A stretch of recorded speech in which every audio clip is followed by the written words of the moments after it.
Guys, let's get 35 likes and I will immediately release a new part of the manhwa. Guys, let's get 1000 likes and I will immediately release a new part. Do not forget to subscribe to the channel. Chapter 1-1. Summer is his mother's legacy necklace. The father asked his son to wear it when he had one. Problems that he can't solve, or when he feels some serious problems that he can't solve. Changes in your body. The boy was curious to know who his mother was, but it was only a matter of time. A dream that illuminates the past. The guy woke up in bed and abruptly took a sitting position. While in a cold sweat, looking down at his hand, he immediately had a question.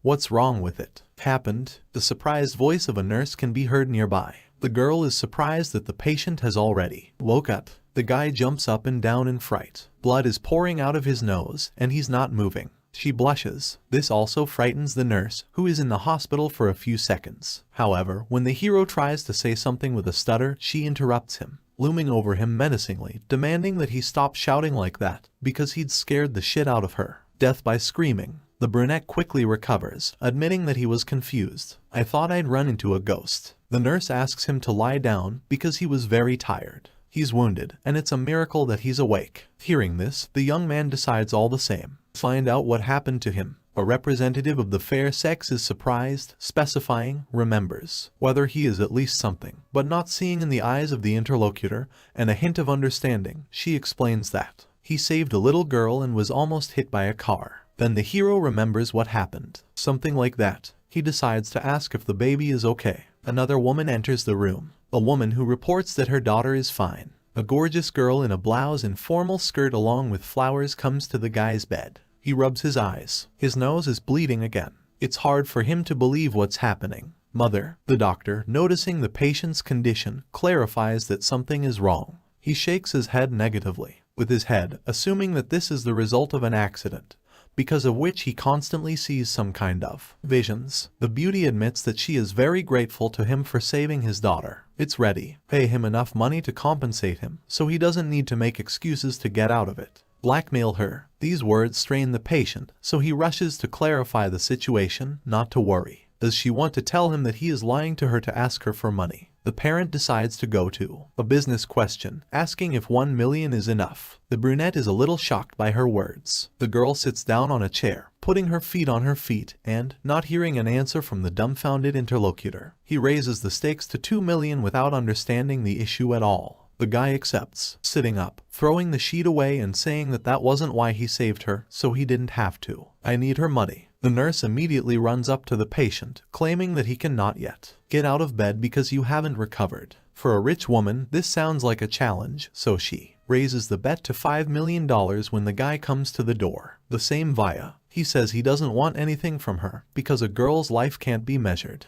with money. The woman falls into a stupor. She wants to say a few affectionate words to the patient, but he leaves the room, slamming the door behind him. Moving confidently down the corridor, he admits that, I didn't know that there were still such parents in the world. Then he runs into a little girl of about 8 in the hallway. She asks if he is the right person, the big brother who saved her. From the look in the adult's eyes, she knew she'd hit the nail on the head. So with a happy smile, she thanked him. The hero also stressed that he did not at all. He wishes he hadn't saved her. The nurse who saw this picture had a happy expression on her face. Smile. Chapter 1-2. Approaching the nurse, the hero, calling her cute, wanted to ask her for one favor. The girl was very embarrassed, but still managed to agree to listen to him. It turned out that the guy didn't have enough money to get home, so he decided to borrow a few dollars from her. The nurse is amazed at this development. She thought the patient was somehow rich and doesn't care about the money because he just gave up $5 million.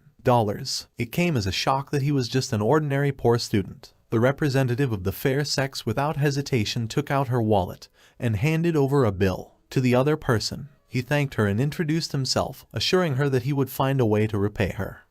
My name is Zietian. The nurse introduced herself in response, emphasizing that he could keep the money for himself. Her name is Bai. The guy started to leave, noticing that it was time for him to go, but he would definitely find a way. Return the money. The girl even wondered what kind of person this really was. Small. The girl waved goodbye to him. Some time passes, and the hero gets to your apartment. After entering the house, Zietian notified all the residents that he had come, but received no response. However, he quickly realized that no one was home right now. At that moment, the guy remembered the words. His father's story that when he has a crisis that cannot be resolved, or he feels a major change in his body, then he should wear something. He was very tired until he had to get home, so when he went into his room, he opened the bottom drawer where he kept the book, a velvet box. Taking out the necklace from the box, Xia Tian noticed that he was currently seriously injured and had some sort of injury. I got the ability to see, so this should be a clue. By contacting to my father, the guy said that today he would wear it. The hero did it in the next instant, and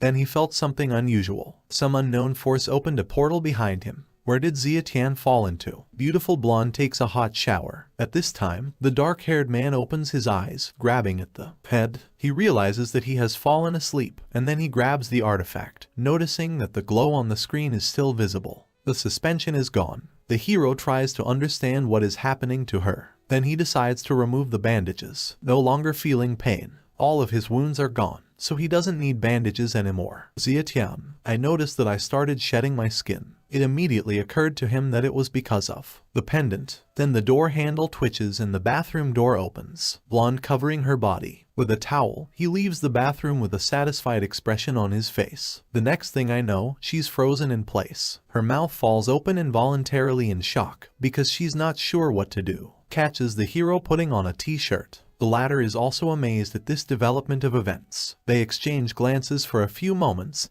then the beauty grabs her towels to hide your personal zones from a stranger while simultaneously asking who they are and what. Here it does. Xia Tian says he's a teddy bear. At this point, another person runs into the room. One girl who's trying to figure out what's going on here. Chapter 1-3. On the hero's cheek there was a clear mark from someone's palm. Confused blonde calls him a pervert, and her friend calms her down by introducing a guy who is her cousin. She also emphasizes that she has already taught him a lesson for her. A relative decides to find out where the guy is. I've been here for the last 2 days because he wasn't anywhere and his phone was turned off. Hearing this, Xia Tian asks again, startled, asking what day it is. The interviewee replies that she has already the 16th day. Noticing the unusual behavior of the hero, she decides to find out what happened. The brunette finally realizes that he's been unconscious for 2 whole days. The girl is hard. She sighs, emphasizing that he was gone for 2 days, and as soon as they met, he insulted her. Friend,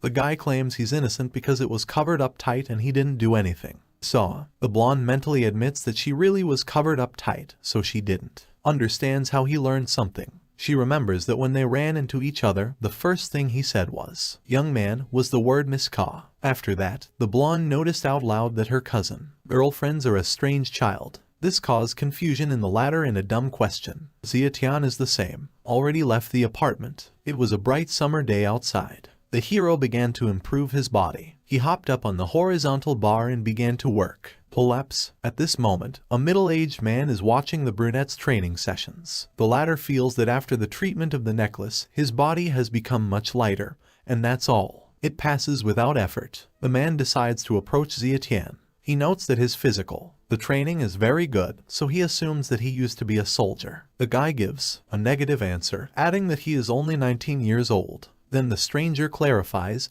whether that guy has any interest in sparring with him. The hero believes that this is not necessary, because he is already an elderly person. The man, realizing that the kid is afraid to injure him, decides to demonstrate his strength and skills. He walks over to a heavy stone barrel and kicks it into a tree, which is not covered with water. It is located 10 meters away from it. After the demonstration, the elderly man got exactly the right one. The result I wanted. The boy's jaw met the ground, and his eyes widened. Man invites the other person to take a step forward. Xia Tian understands that it is most likely legendary. Master of martial arts. He just can't pass up this opportunity. Putting your hands together as a sign of respect, he asks the elder to enlighten him. The other person likes the behavior. The other person, because there is no arrogance or impulsiveness in him, which is actually rare. The hero asks for forgiveness in advance, and then attacks the man. He moves away from the blow. Xia Tian then grabs the guy's arm with both hands. But Xia Tian doesn't give the experienced guy a chance. The opponent has a chance for a quick and easy victory. With a sharp jump, he breaks the distance. Glad that his body felt lighter, the older one takes a fighting stance, praising the skills, the partner and demanding to repeat. A spark flashes in the boy's eyes. He sees a dozen moves of his opponent, realizing that can see the trajectory of its attack. Zietian takes off, thinking that he has a lot of money, an opportunity to win. An old man with a lot of experience blocks the guy's kick, though. Inwardly, he doesn't understand how he suddenly found his flaw. Chapter 1-4. Sparring between the hero and an experienced master continues. The older one feels the pressure on him. He understands perfectly well that this child did not practice martial arts, but every blow, it is aimed at its weak points. Realizing that at this rate, defeat is not far off, the man decides to take a breather, stopping the fight. While there is an opportunity, he will continue his work. Last name, and asks for the last name of the opponent, calling the latter a younger brother. Surname, Menfan. Zietian greets her partner by introducing herself with her first name. A man becomes interested in how his younger brother broke his tai chi. The same assures that he was just lucky, and that he did it accidentally. The man notes that the interlocutor definitely has a talent, so if he ever has the opportunity to visit the villa in the Green Forest, then he can come in.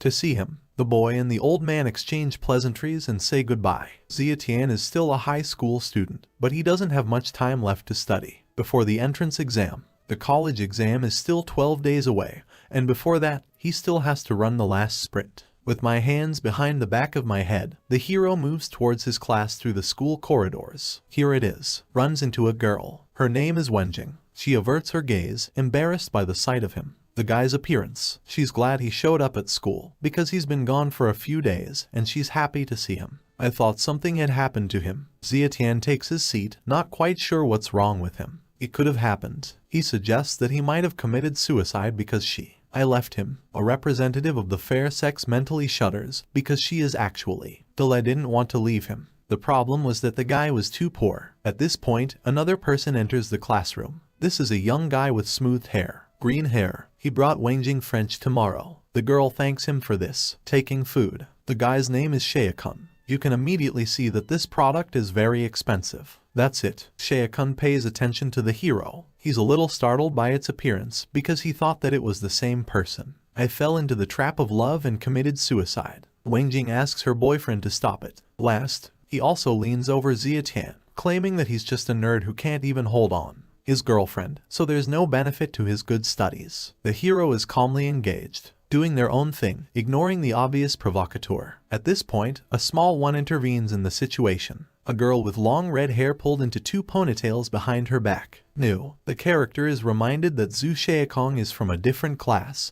so he is not eligible. Come to her class to rampage if he still wants to live. Shaekong claims that they do not interfere with each other, so he advises her to study. Do your own thing. The girl has a nickname Hot Pepper. The latter emphasizes that it is simply very curious by nature. At this moment, Zietian closes the textbook, wanting to stop third-party interference because he didn't ask to stand up for himself. The same asserts that he doesn't have to thank her. The girl declares that although she looks down on such nerds like him, but he's in her class, so his sister will cover for him. The hero also notices that that's not the point at all. It turns out that the interlocutor stepped on his foot. Chapter 1-5. Hot Pepper gets angry because she just stood up for him and he dares to do this. Tell her. Zietian asks the other party not to get so close because her saliva is splattering at him. This pisses the girl off. It awakens the desire to beat up the guy. 2 friends. They ask Sister Fire to let them take care of this guy. At this point, the class is entered by a teacher who lets everyone know that it's time to start a class and that they will spend the day there. Mock exams. Hot Pepper notes that Zietian only needs to wait before leaving.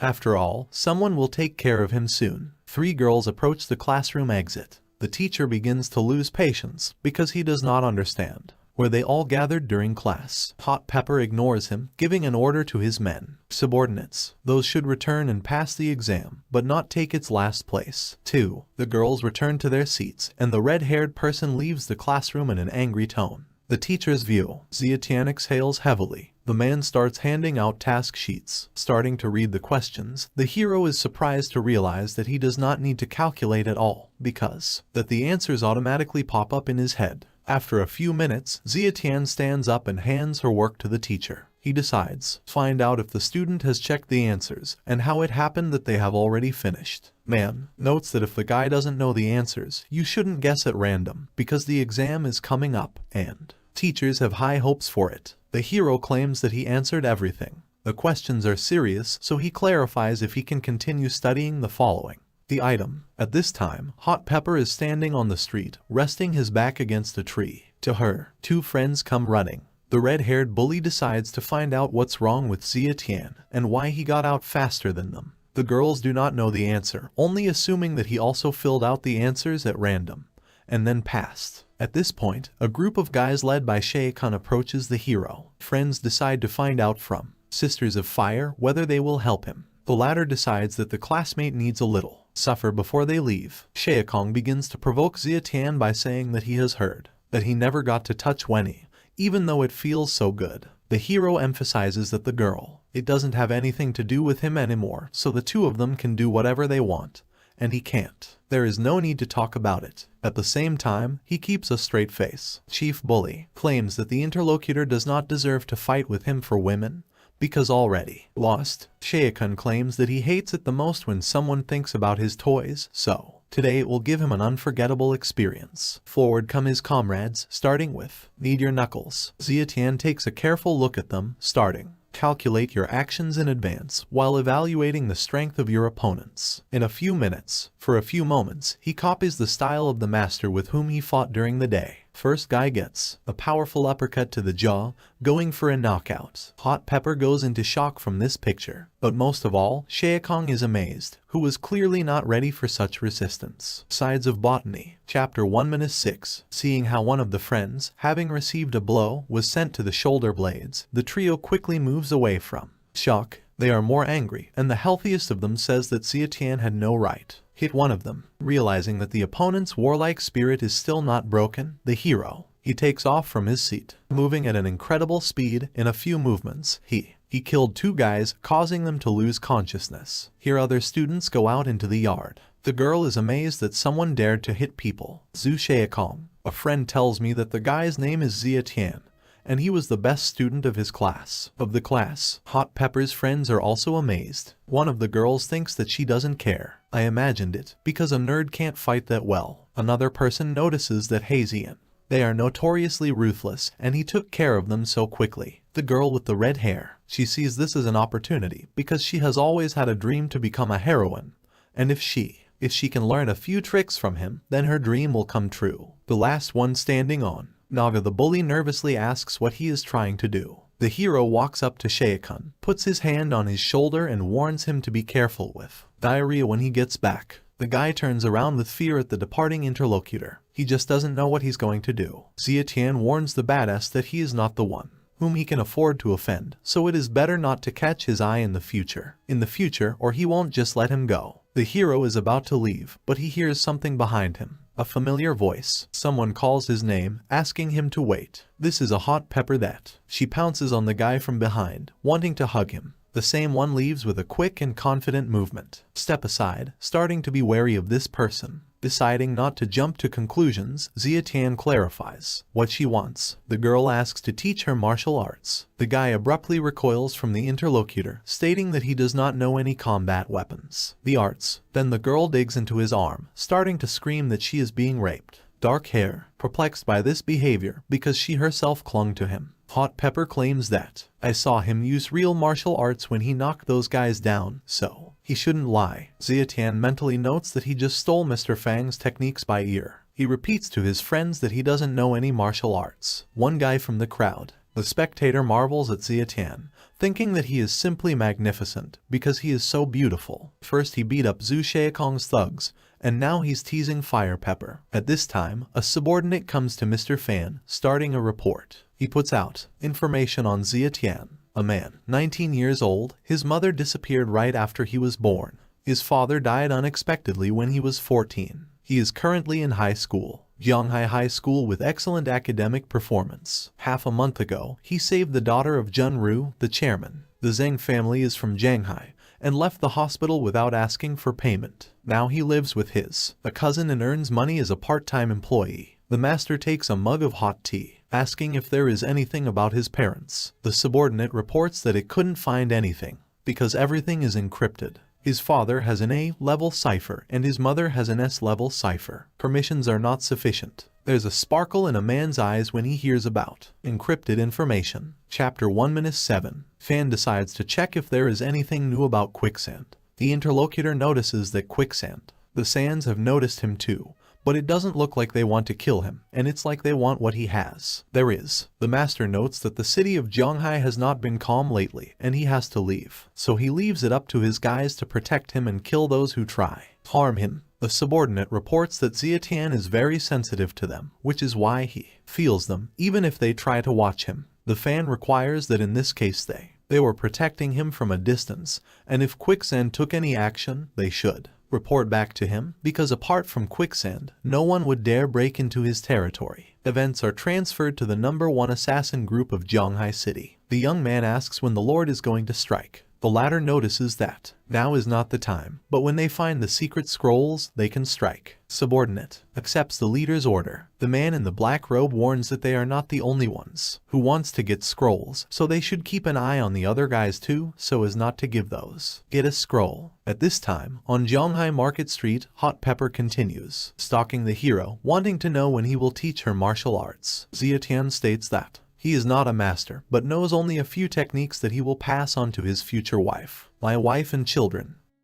Chapter 1-7. Hearing the words about marriage, the girl with red hair was not at a loss and suggested the owner should take it. Zietian reacted very coldly, saying that he didn't understand what she was saying, but he doesn't want to take a foster child. The other woman hastened to explain what she meant, so that the guy would marry her and pass on his martial arts, finally realizing what it's all about. Finally, the hero broke out in a cold sweat, after which he quickly recovered, noting that he did not want to marry a girl who has no face or body. Hot Pepper carefully examined her own. However, when she noticed that the other person was trying to escape, she caught up with him, saying that the teacher did not know what to do. You need to have such high expectations, but you should just get used to it. Zietian he shook his head, saying it wouldn't happen. Then the girl suddenly, he stops, grabs the guy by the scruff of the neck, and tells him they're selling a scratch lottery, so she wants to go and give it a try. The hero does not quite understand her logic, because her family rich, so why buy lottery tickets? Hot Pepper explains that this is a test of luck,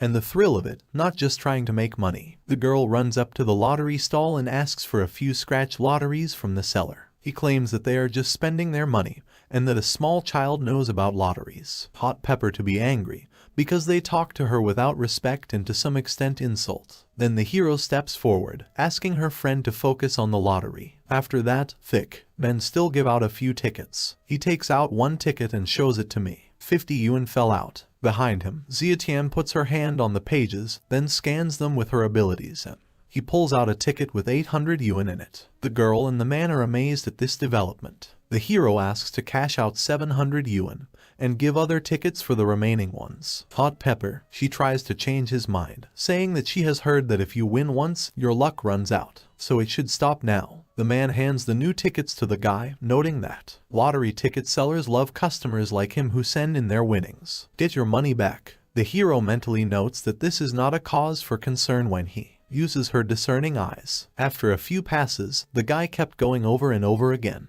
Draws huge amounts of money from roulette. A girl, a salesman, and a mute witness who decided also try their luck fall into a stupor from what is happening. Chapter 1-8. The girl says that the teacher is just super because he just won several lotteries. More than $5,000. She'll just teach her a couple of similar tricks. The hero is the same. He notices that he used to understand her desire to learn martial arts, but now the craving for he doesn't understand such things. Representatives of the fair sex notes that she is still poor wants to learn martial arts. After that, the hero calls his cousin, saying that he has the phone broke down recently, and that he just bought a new one. Then he hears that he needs to go somewhere, a night to go, after which he agrees, catching a taxi and setting off on the road. Hot Pepper is in a hurry to find out where the master is going. The latter answers he has important things to do, so she doesn't have to go after him. Having received no clear answer, the girl is left alone in the kitchen. On the street, they watch the taxi leaving. The guy reaches the antique street. It turns out, it's his cousin's birthday, and she asked him to pretend to be her boyfriend. Moving on the street, he sighs heavily, realizing that she's really thinking about it. Hero admits to himself that it's his fault that he forgot about her birthday, so he can't refuse, so you'll have to find a present for her first. Here accompanied by several. An old man passes the guards. Someone is calling to make room for Master Zhu, who is the master of the treasure hunt here. Everyone greets the respected person, and he also responds politely to their words. At this time Zia Tian notes that all the things here look so good, but his eyes are capable of determine what is real and what is fake. Then his gaze catches on a small object that makes him wonder if he can't see it. An unusual glow is emitted. The guy takes off, almost knocking the master off his feet. Security already wants to teach the brat a lesson, but the respected man stops them. The hero ignores it. They ask the seller how much this piece of jade was worth. The full seller claims to see that his heart is sincere, so he is willing to give it to him. For 8,000, Zietian claims that 8,000 is too much because he is only a child,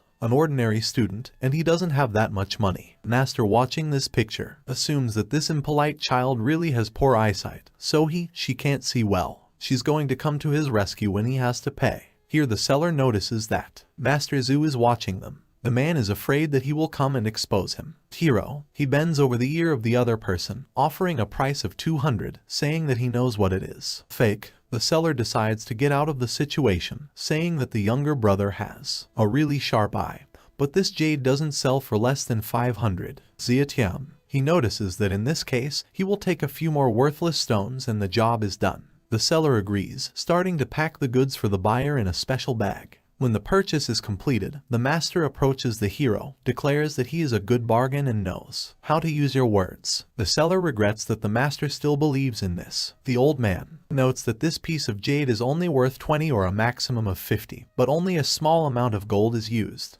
An inexperienced, clever guy will pay 500 for it. Zietian reports that this is not the case at all. The next moment, he lets go of the jade, which shatters on the asphalt. This caused surprise on the master's face. Chapter 1-9. Master Zhu finally understands that the guy knew it was a fake. The hero says that he has good eyesight. After that, he puts into the bag the stone that he wanted to put on the map. Actually buy it. This is a relic made from the bones of a deceased Buddhist. He had heard of her only in books, and I never thought I'd be able to see her. At this moment, the old man mentally emphasizes that all the assets of his Zhu family are in the hands of his nephew Zhu King, and he's been trying to hire talented people to get back what was his for a long time. He assumes that this boy is one of those rare talents, so he asks her to wait just a moment. Master Zhu suggests that there should be a small competition between them. Zietian requires a little. Explain the point. Passers-by start to think the young guy is so ignorant that he doesn't even know what Master Zhu is doing, because if the latter wants to compete,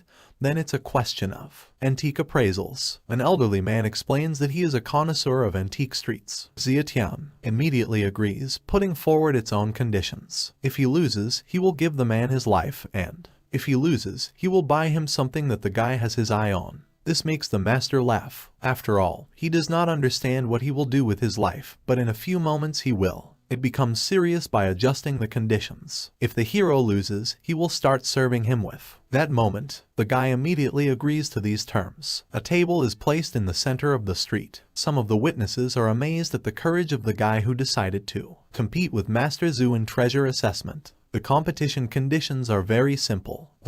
There are a lot of antiques on the table, and all 5 of them are real. If the hero finds 3 of these, then wins. The hero says that he will accept his loss if he makes at least 1 mistake. The man is a little surprised by the confidence of the interlocutor in his abilities, but still agrees to this. Witnesses consider the guy a real madman. Zietian picks up a small box and calls her the real one. Master Zhu tells us what it is. A toilet box used by Empress Cixi during the Qing dynasty. Hero decides to check if he can break the fake one time to prove his point. The man says that everything is fine because he can afford to pay for all this. Here, the guy smashes a porcelain vase, knocking it off the table. Those present think that he is everything. I've already ruined it because it looks real. The dark-haired man picks up one of the shards of glass from the asphalt, where the print is located. Everyone immediately understands that this is a company seal, and this vase was made by the owner. Made by Car. Master Zhu becomes curious as to how the guy knew that the seal was inside the vase. Hero, it looks like everything to my eyes. Zietian starts smashing the fakes on the table. Chapter 1-10. Then the guy gets to the bracelet. He immediately knows that this is a real artifact, so he informs you that he will keep it for himself. The man is tense because he put the bracelet there to confuse him, so it's not clear to him how the guy did it. The hero bites his finger until it bleeds. After that, a few drops fall on the beads of the bracelet, which begins to glow. Witnesses, they know it's blood jade. Many people immediately start bidding for such a thing.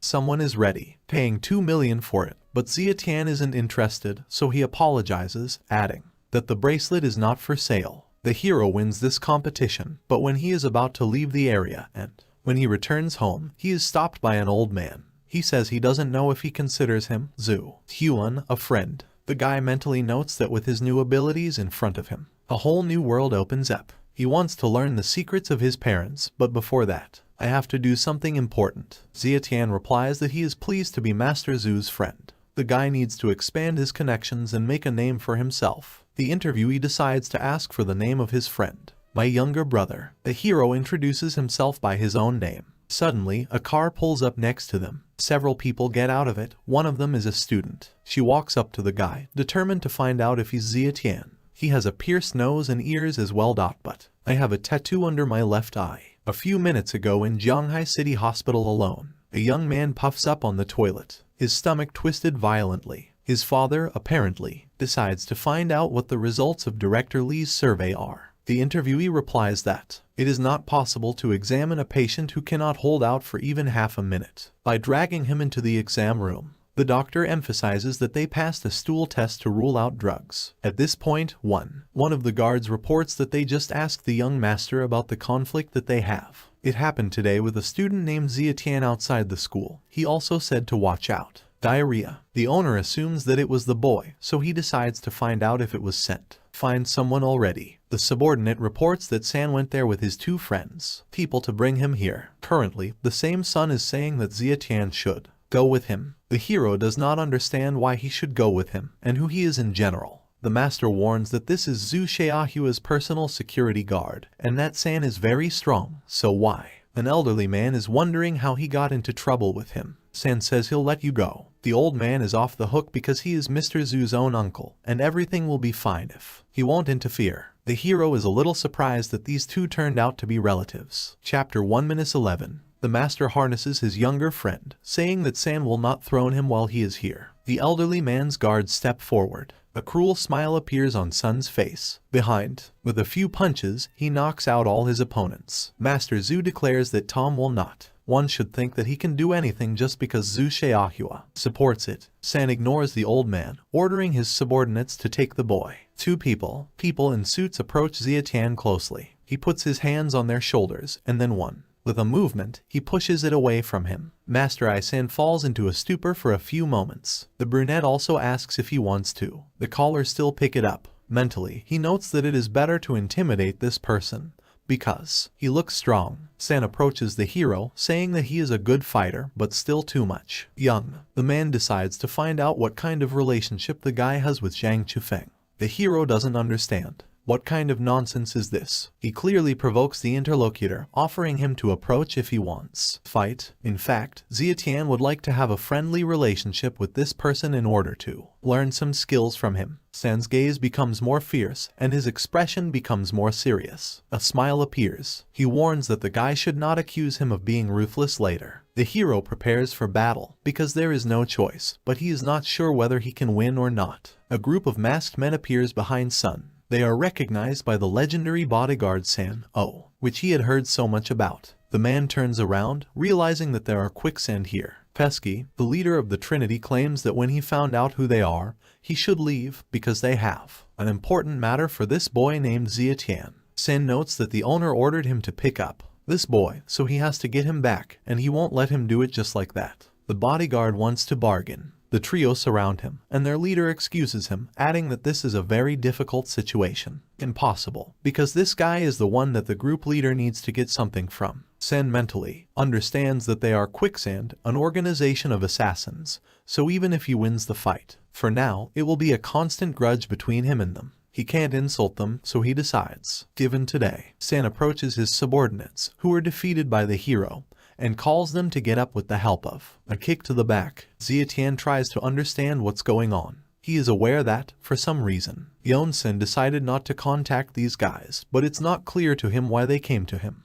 To the rescue, the guy decides to find out who they are. The group leader tells them they just need something. What is from him? Namely, they want the hero to give them the relic that his father left him. Eyes. Zietian's eyes widen in disbelief. Chapter 1:12. It turns out that there is some kind of scroll in his father's things. Members of Quicksand gives him 7 days to find it and give it to them, or he shouldn't accuse them of cruelty. The hero notes that they don't. He remembers that his father left him a scroll of some sort, so it's not clear to him how he can find it. The interviewee notes that this has nothing to do with them, so the guy either find it or die hundreds of times. Zietian is trying to find out more information about this, a mysterious scroll, because he doesn't know where to find it. Then the master's hand falls on the hero's shoulder, who decides to find out what's going on and what they want from him. The guy turns to an elderly person, saying that everything is fine, and these people could take him for someone else. Zietian mentally decides to deal with today since he has 7 days, so he would return to the old house tomorrow and search for the scroll all day. Evening comes. A lot of guests gathered in the beautiful multi-story building. All of them congratulate. Happy birthday to the hero's relative. A handsome man steps forward. It makes you stand out from the crowd. He has a bouquet of blue roses in his hands, and he has very attractive facial features. It asks for, let the birthday girl give him her gift. One of the guests recognizes the young man. He is one of the 4 sons of the Wang family in Shanghai City, Wang Nianlin. A lot of guys go to the other side, realizing that they cannot compete with him, and someone even suggests that the blonde he wants to ask Yi Kingsu out on a date. The girl curses inwardly, because Zietian has not yet. He showed up, but the bastard was right there. A beautiful girl with red hair comes out ahead of the handsome man. Her hair and expensive dress accentuated her exquisite figure. She apologizes for late arrival. The beauty hands the hero's relative a box, asking her to look at her gift. Birthday girl opens a beautiful box containing valuable antiques. Representative. The fairer sex does not believe that this gift is really meant for her. Guests begin whisper to each other, assuming that no one today can surpass this gift. The blonde one mentally notes that he did not expect to give up his place to a woman.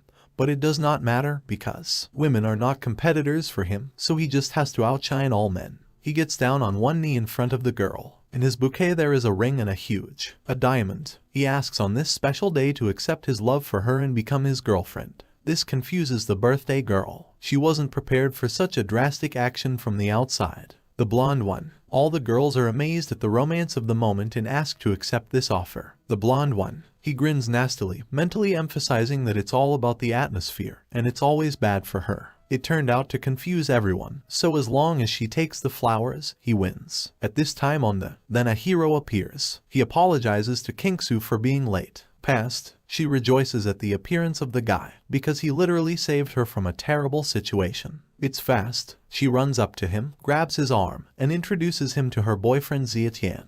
The blonde one runs through the young man's appearance. Tom's wearing a cheap shirt and his shoes are dirty. They indicate that he doesn't even have a car. The blonde approaches the couple, noting that her boyfriend came to the party empty-handed. The girl stands up for him, saying that she is happy just because he is here. Zietian is the same. He intervenes in this argument, saying that others should not think that he came here without a reason. A gift? He pulls a blood necklace out of his pocket, handing it to his cousin. The last one right away recognizes this artifact as a blood jade stone. Realizing that this is a priceless treasure, the girl rushes to find out where it came from. Zietian turns her head to the blonde, stating that this is not some cheap nonsense that you can buy in the store. Kingsu leans against the wall to the guy, asking in a whisper if he did something illegal to take the money for the purchase. Such a thing. The hero asks his cousin not to spoil the mood. After that, Zietian reports that he hasn't finished with the gifts yet. He suggests birthday girls go to the door. They approach the doors together,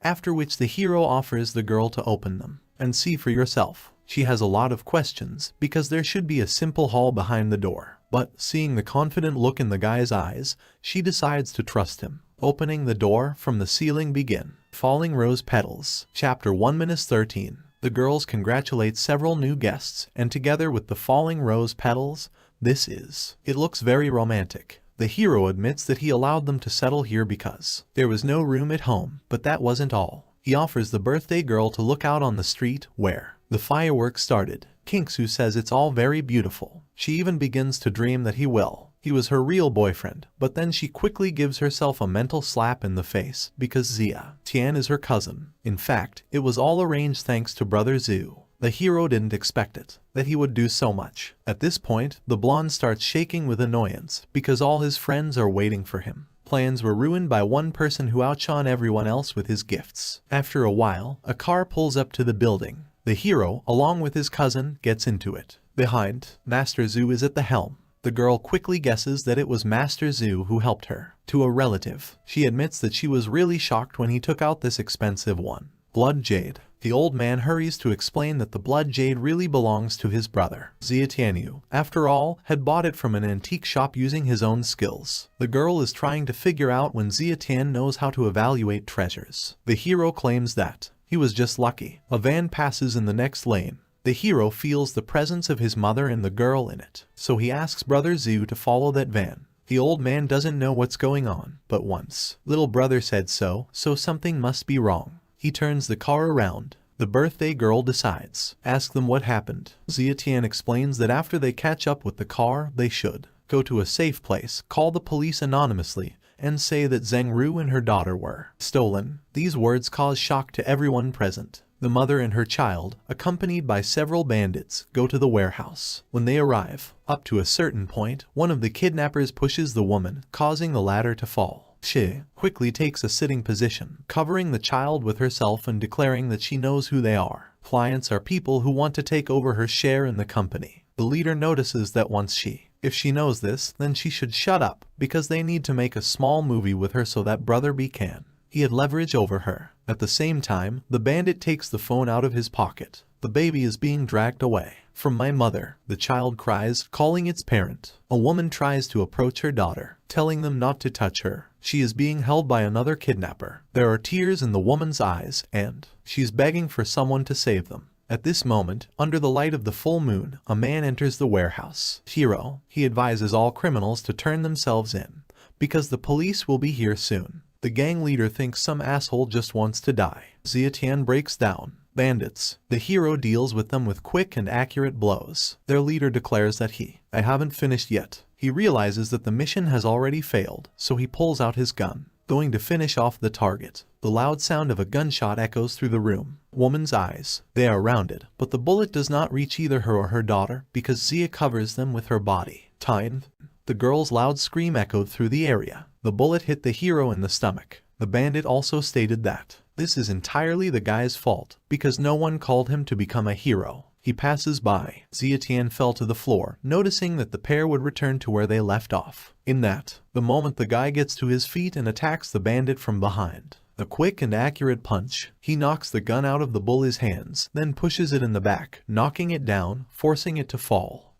Tears welled up in the woman's eyes. She doesn't believe in miracles happening right in front of her eyes. In that moment the hero starts coughing up blood, clutching at the gunshot wound in his stomach. Xia Tian limps towards the exit, asking the mother and daughter to follow him. The woman is the same. He thinks he needs to call an ambulance because he was shot. The hero for some reason does not. He can go to the hospital, so he suggests that we go to him home because that one is nearby. After a while, the trio gets home. The woman takes out a first aid kit and begins dressing the wound. She still suggests that the guy go to the hospital because it is difficult to stop the bleeding. Xia Tian also feels that his body has become somewhat different, so if he goes to the hospital, then they can be treated like a lab rat. The hero is immersed in himself, not noticing environment. At this time, the woman notices that something glows in the guy's pocket. She gets it. Yellowstone, trying to understand what it is, but the precious thing gets very hot. It's fast, so she lets go abruptly, feeling hot. A pebble falls on the hero's wound. Glow. It gets more intense, and when it's all over, the girl unwraps the bandages to make sure that it's all over. Check the guy's wound, but there's nothing there. She finds it hard to believe her eyes. At this point the girl enters the room, determined to find out about her older brother's condition.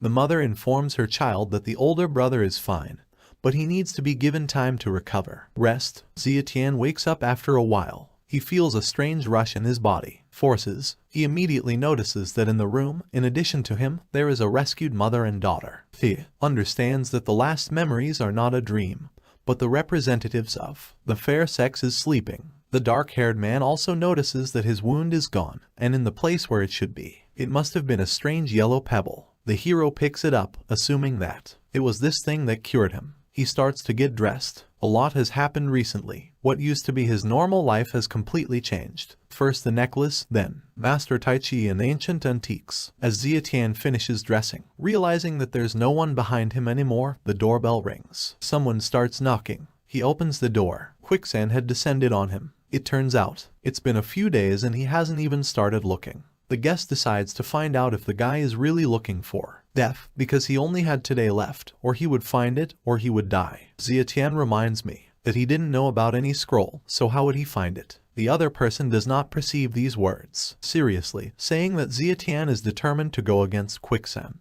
The hero is trying to figure out what to do. Now he has eyes that see right through everything, but he still can see their movements. He doesn't want to admit it, but his chances of dying are today large enough that this time, a lone figure standing on a branch is watching what is happening. A tree. The enemy attacks the hero. He dodges the first blow, then goes on the defensive in order to let your eyes adjust to your opponent's speed. Mentally, he calls himself to gather himself and fully focus on the fight. After a few seconds, he catches the maskman's hand, and then, which sends it flying. He twists in the air, recognizing Fang Lao's Tai Chi technique. Thea, a little surprised that the guy managed to learn the techniques of Fang Lao, so he decides that dragging out the fight for too long will be problematic, so he's in a hurry to get it over with. Hurry up, breaking off in the direction of the hero. The opponent is stopped by a teapot flying at him. He stops, noticing the appearance of a woman, a new actor. The girl left the house, demanding uninvited guests to get out. In her hands is an iron, which she is not averse to throwing at someone. Zietian doesn't understand what she's doing.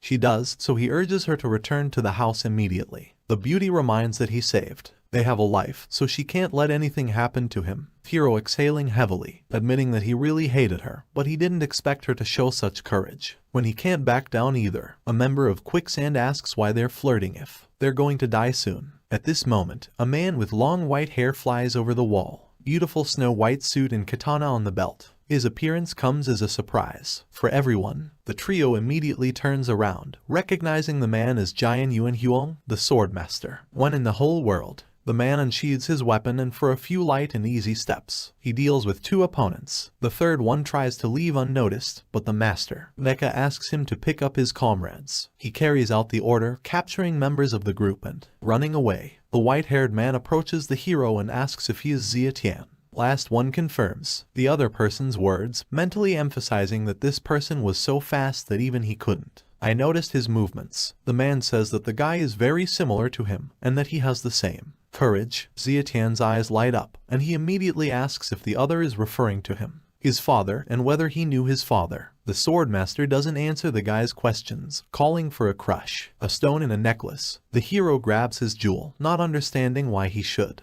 destroy your mother's inheritance. The interlocutor asks the guy not to worry, because this stone was added by his father later, so that inside is his mother's legacy. Zietian is a little doubtful, because even if it's true, how can it be true? He can crush a rock with his bare hands. The next thing I know, he's got one hand on his arm, a stone that turns to dust. Opening his palm, he discovers a small scroll inside, along with small pieces of glass.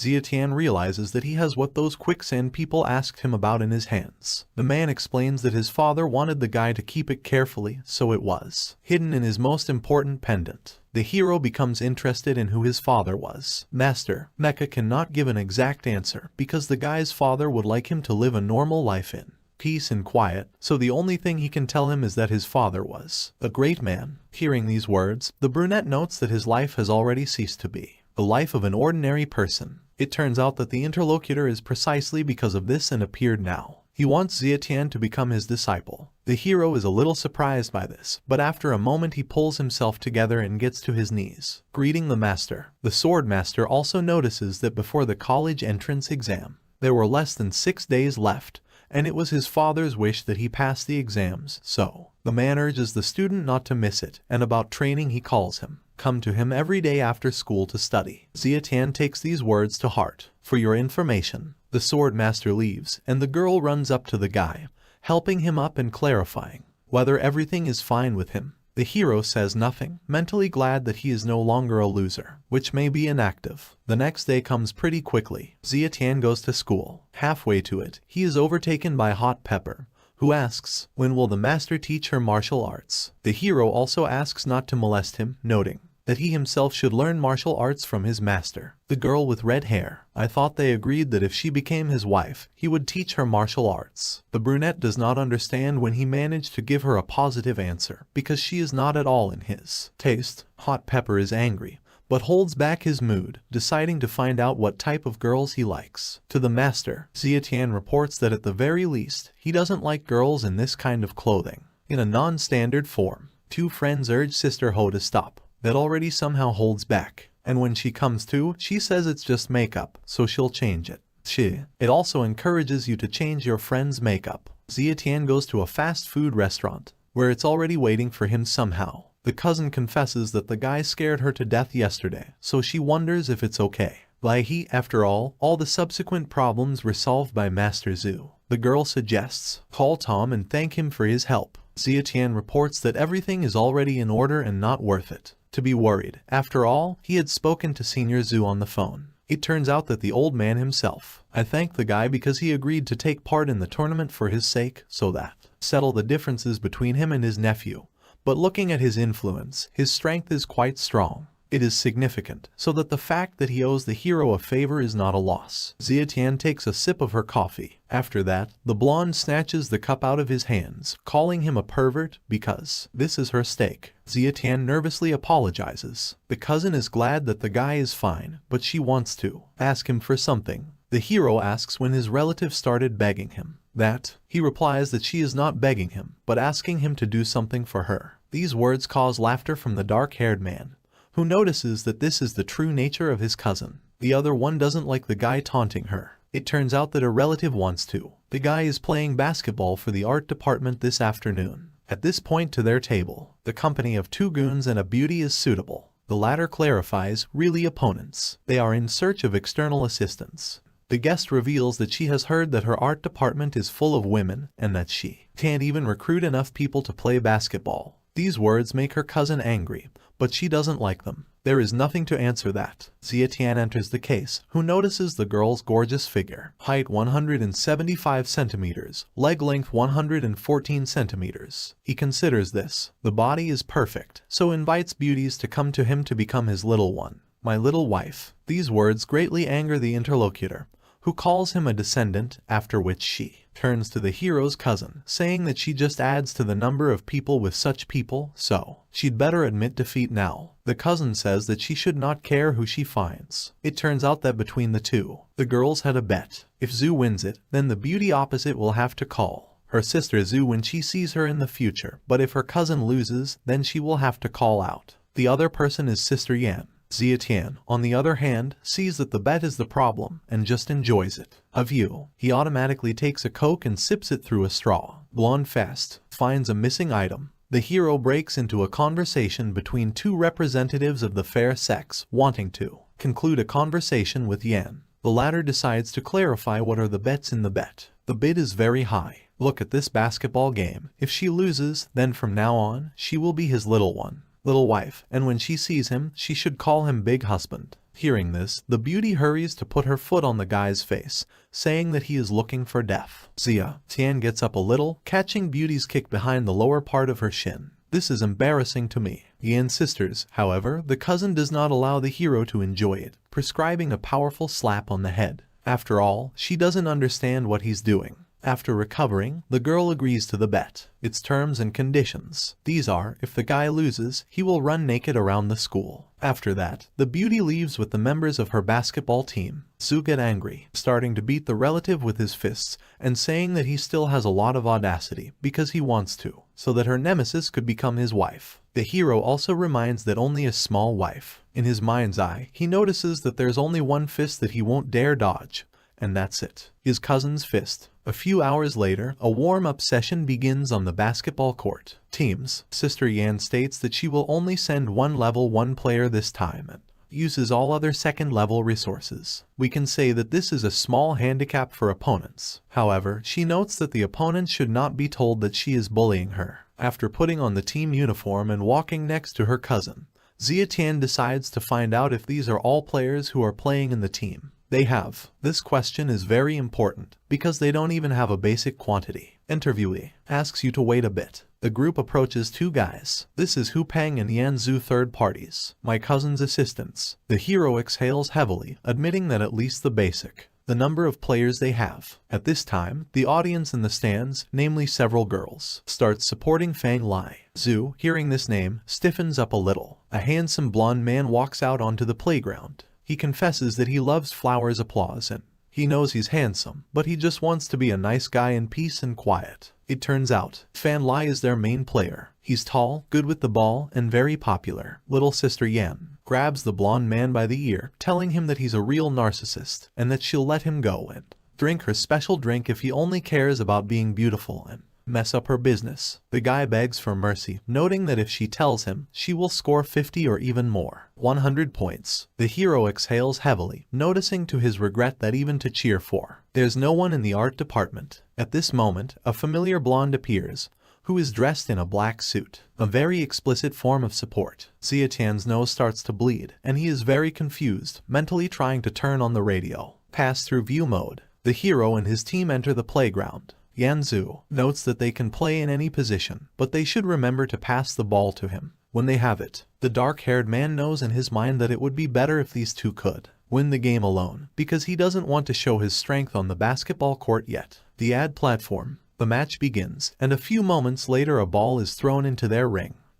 Instead, Zietian realizes that things won't be as simple as he would like. The guy with purple hair gets the ball and starts analyzing the situation on the court. He tries to find someone to pass to, but his friend Hu Peng has already been blocked. The latter breaks down from his seat, which is why another member of the enemy team. I have to take my mind off it. At this point, the hero gets a free corridor, getting ability to receive the ball. Yanzu notices this. Before the purple-haired guy could make a pass, an enemy forward knocked the ball out of the box. His hands. The hero could only wonder why a member of his team hadn't given someone a pass in all that time. The first part of the match comes to an end and the break begins. The score is 40-0 in favor. The enemy. Yanzu swears at his team, believing that what is happening is not their fault, because they, two professionals, and how can they manage three amateurs? The guy with glasses reminds the professionals that they were immediately told about the situation when they came to play, so he sees no reason to scold them if they can't beat them now. The second ball notices that it's not even that they can't help at all, but that the pros just don't give them the ball. Yanzu declares that he doesn't care,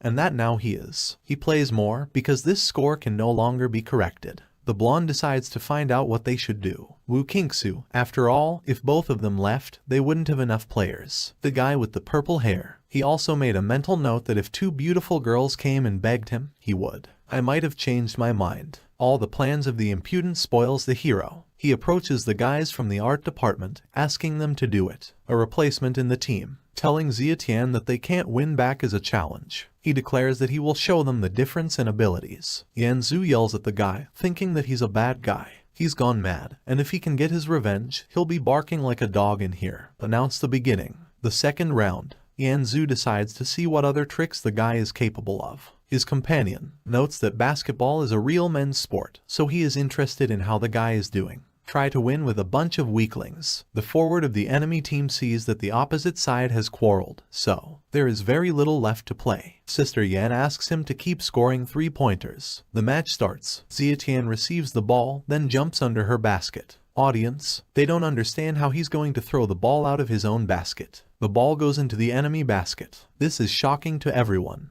The commentator calls this roll a new masterpiece because the ball crossed the entire court before it hit the basket. It calls Zietian is a basketball genius. The latter raises a finger to the sky, saying that this is only the beginning of the game. Beginning. A cousin and a friend watch in shock. Enemy team counts. What is happening is a real madness because this is simply impossible. The ball falls back into your hands. Zietian. He deftly circles all the players of the enemy team, approaching the enemy basket. He easily throws the ball into the basket. After some time, the match ends. The invoice turns out to be in favor of the hero's team, 40-111. All the audience applauds, saying how it was cool and mesmerizing. The team supports Zietian, and the cousin and her friend are happy to win with him. At that time, two professionals who previously claimed that this match is impossible to win, call it. Get lucky and try to just walk away, ignoring the hero. The same guy asks the guys not to leave, because he said he would bark like a dog.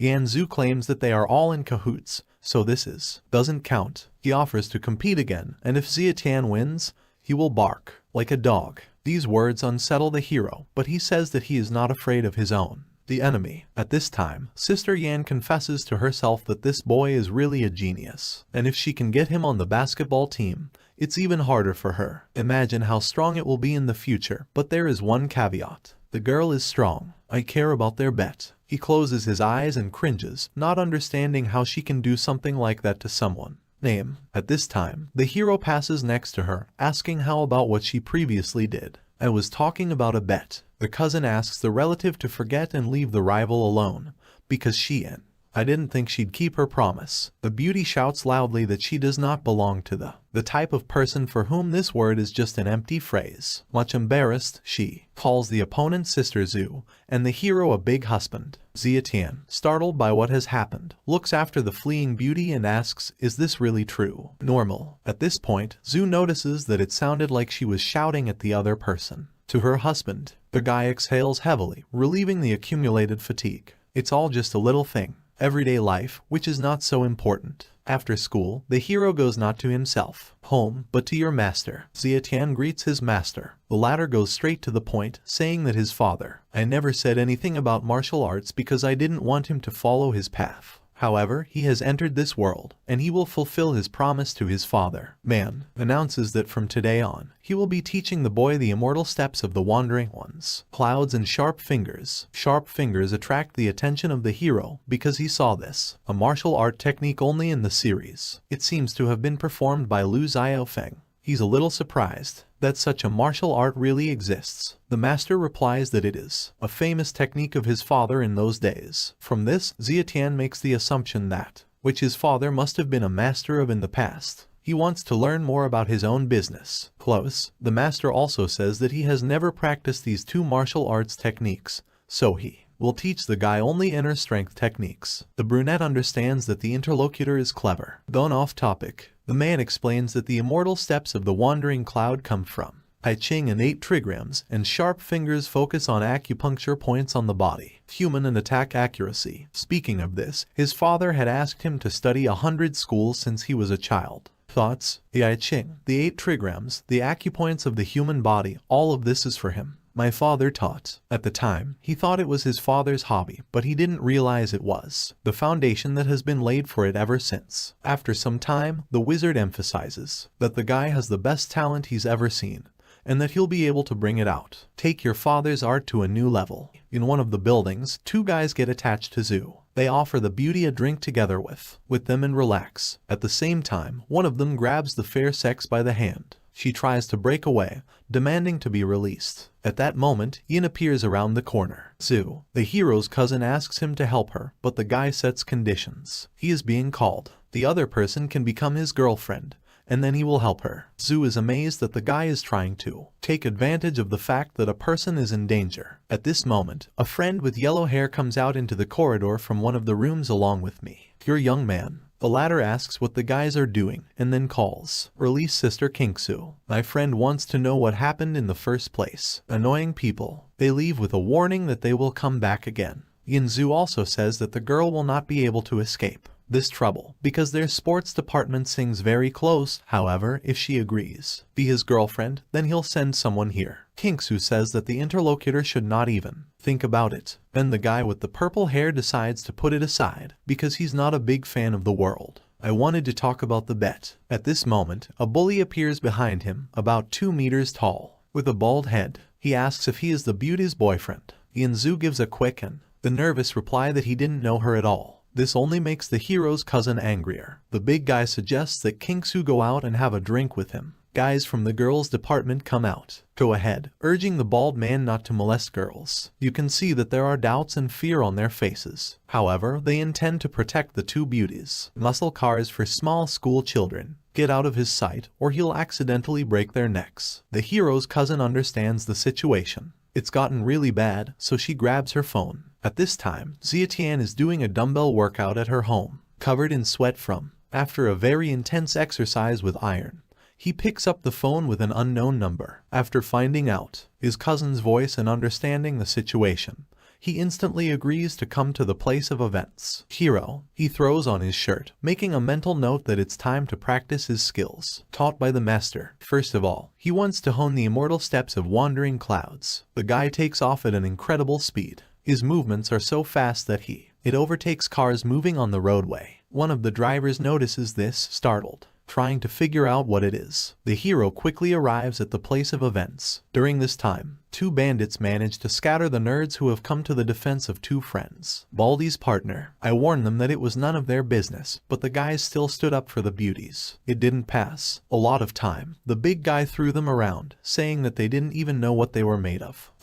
Instead, he approached Kinksu, noting that this room has very good sound insulation, so even if they yelled at the top of their lungs, no one would hear them. At this point, the mysterious voice of the guest informs that not only will not hear, but no one will. They'll see it. Using her martial art, Xiatian makes it to her home in time. A relative. The bald man is a little surprised, not understanding where this kid came from. His companions. They emphasize that they have not seen it before and did not notice its appearance. The hero accepts. Take a fighting stance, knowing that it's time to test your sharp fingers. The bald man orders his subordinates to beat the impudent man to death. Crowd together with their leader. It breaks down on the hero, but the latter easily passes by the huge big man, quickly, dealing with his henchmen. It doesn't take him even 2 seconds. The big guy turns around, seeing the defeated subordinates and the boy who stands with his back to him, with his hands in his pockets. Kinksu can't believe her eyes as she realizes that this is Xiatian.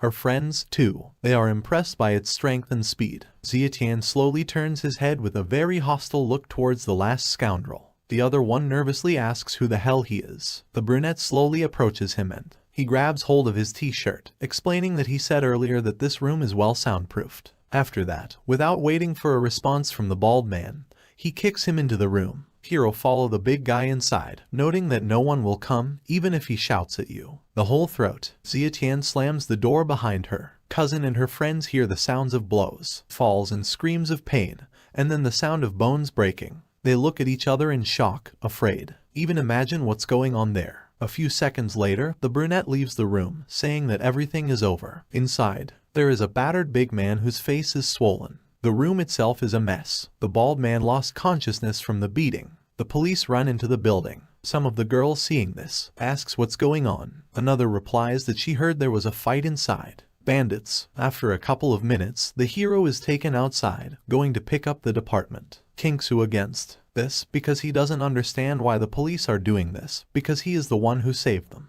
The uniformed man calmly explains that they just picked him up to help out in investigation. After that, he asks the girl not to interfere in their affairs. Xiatian asks his cousin not to worry, because his case should not be treated as an attack, but rather as an attack, like self-defense, so nothing will happen to him. The girl still doubts it. Into this time, the bald man is taken away by a nurse. The big guy demands to find him the best lawyer. Then he calls for finding Mr. Liu, because it can't end like this. Kinksu mentally notes that she doesn't know what other trump cards he has, so she decides to deal with the matter. In advance, the girl starts calling her mom. Kinksu calls her mother, saying that something has happened to Xiatian. The woman replies that she already knows everything, so her daughter doesn't have to worry because she'll take care of the rest. The woman drops the phone, dialing another number. She calls Mr. Zhu, expressing her opinion, the desire to help out one guy. The man on the phone says that if it's not very important, then he can't do anything about it. Then the representative of the fair sex reveals the details,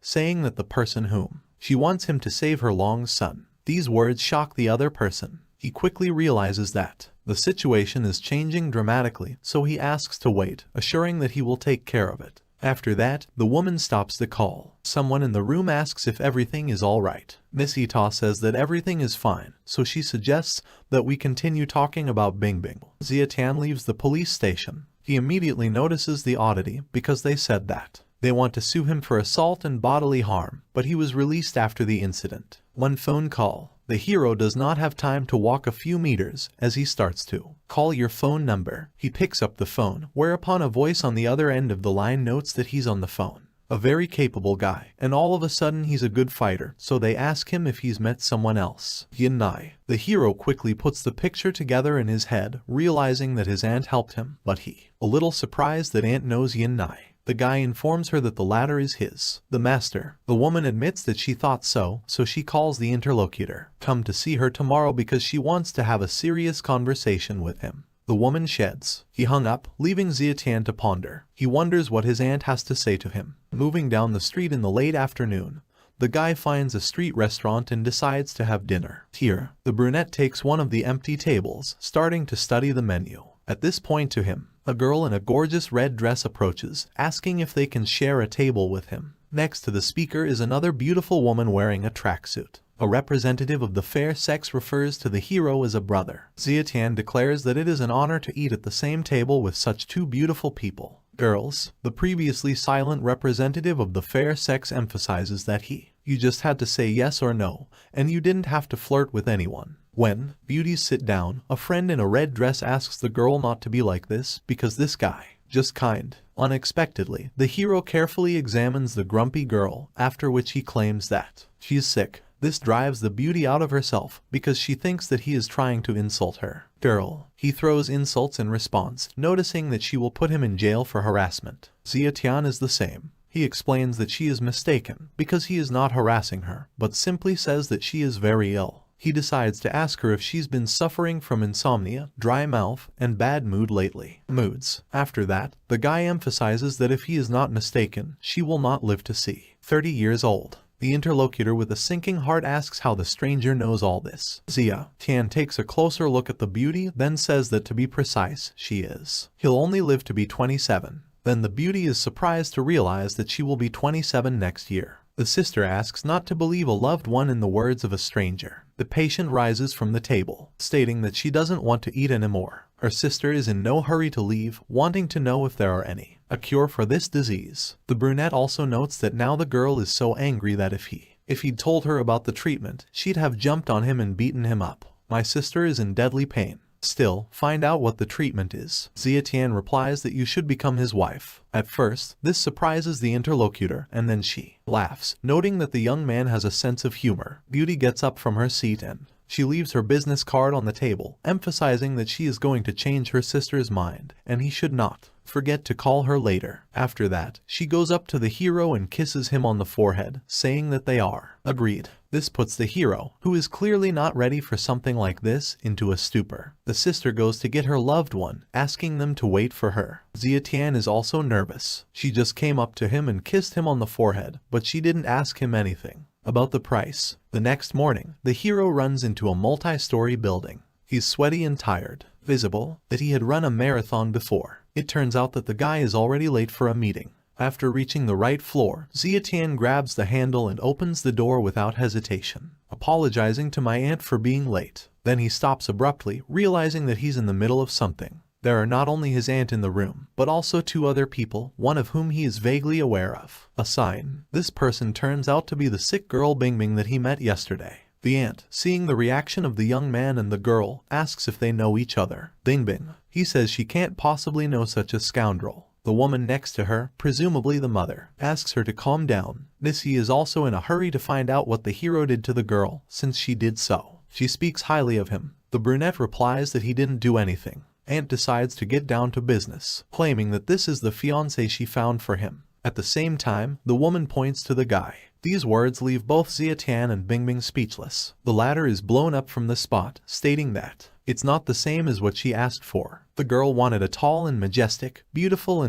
man. A charming, courteous and elegant young man. Missy claims that she is not asking Bingbing to marry him, but she just wants to help her father get over it. Tough time. The hero also mentally notes that his aunt is so brave that he can't even tell her. Object. The trio gets up from their seats and bows, thanking the woman for her help. When they are deleted, they are. Tian decides to find out what all this means and if she wants him to pretend to be her fiancé. Missy gives a positive answer. According to her, Mayor Lin is a good person, but he has no. His daughter is being chased by Yu Wen Hao from the Yu Wen family, so his aunt suggests use your hero as a shield to help them. Zietian is amazed at how much his aunt trusts him. He decides to find out if she really wants him to. Fought with such a powerful family, Missy explains that she knows that tigers don't happen children from dogs. The brunette notes that she says so, but he doesn't even know what his parents are like if she doesn't tell him anything about them. Missy notices that in exchange for his help, she will give him some information. The woman claims that the boy's mother is still alive. These words, they put the guy in a state of shock. When he moves away, he gets even more questions. He wants to know where his mom is and what's wrong with her. My aunt says it would be better if he won't know it. Before getting into the car, Missy asks the guy to take care of Kingsu if one day she will. It will also disappear. These words strike Zietian to the core because he doesn't quite understand what's going on.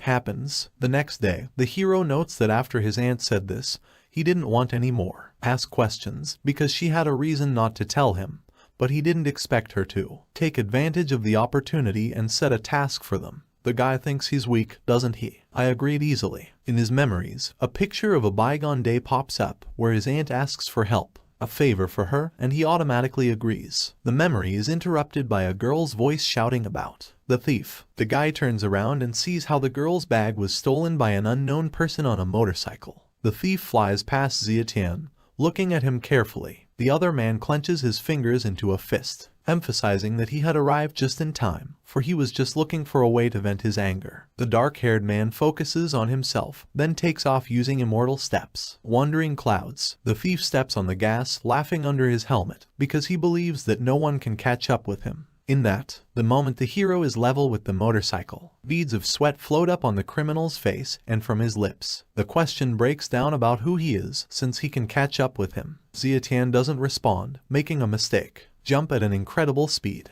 With a powerful kick, Zietian knocks the thief off the vehicle, sending him sprawling on the asphalt. The bike loses control and falls on its side at high speed. The hero catches it, a stolen bag, emphasizing that the criminal deserved it. In the next instant, he senses danger. The girl in a tracksuit strikes. A kick hits the hero's head, but he grabs the beauty's leg with his free hand. The attacker's pupils, narrowed by a silly coincidence. The guy lets go of Bingbing's leg, realizing that he has collided again with her. The girl calls Zietian a scumbag, saying that her name is Lin Bingbing. After that, it takes out from her pocket is a police badge, announcing that she is a police officer and the guy suspected of robbery because she caught him with a stolen bag. Beauty orders a young man walk with her. Zietian tries to make some excuses, realizing just how much she has to do with it. This situation is ridiculous. At this point, the victim of this incident runs up to them, a member of the fairer sex, claiming that it wasn't Zietian. The girl who came running in a hurry says that the guy was not the one who stole her bag, but he is the one who helped bring it back. Bingbing grabs his head, saying that it sounds a bit much. It's confusing. The hero points his finger at the bag thief, while the police officer deals with. As a burglar, Zietian hands the stolen bag to the girl. She thanks him with words, and then he wants to repay the kindness with money, so he holds out a bill. The guy does not accept money,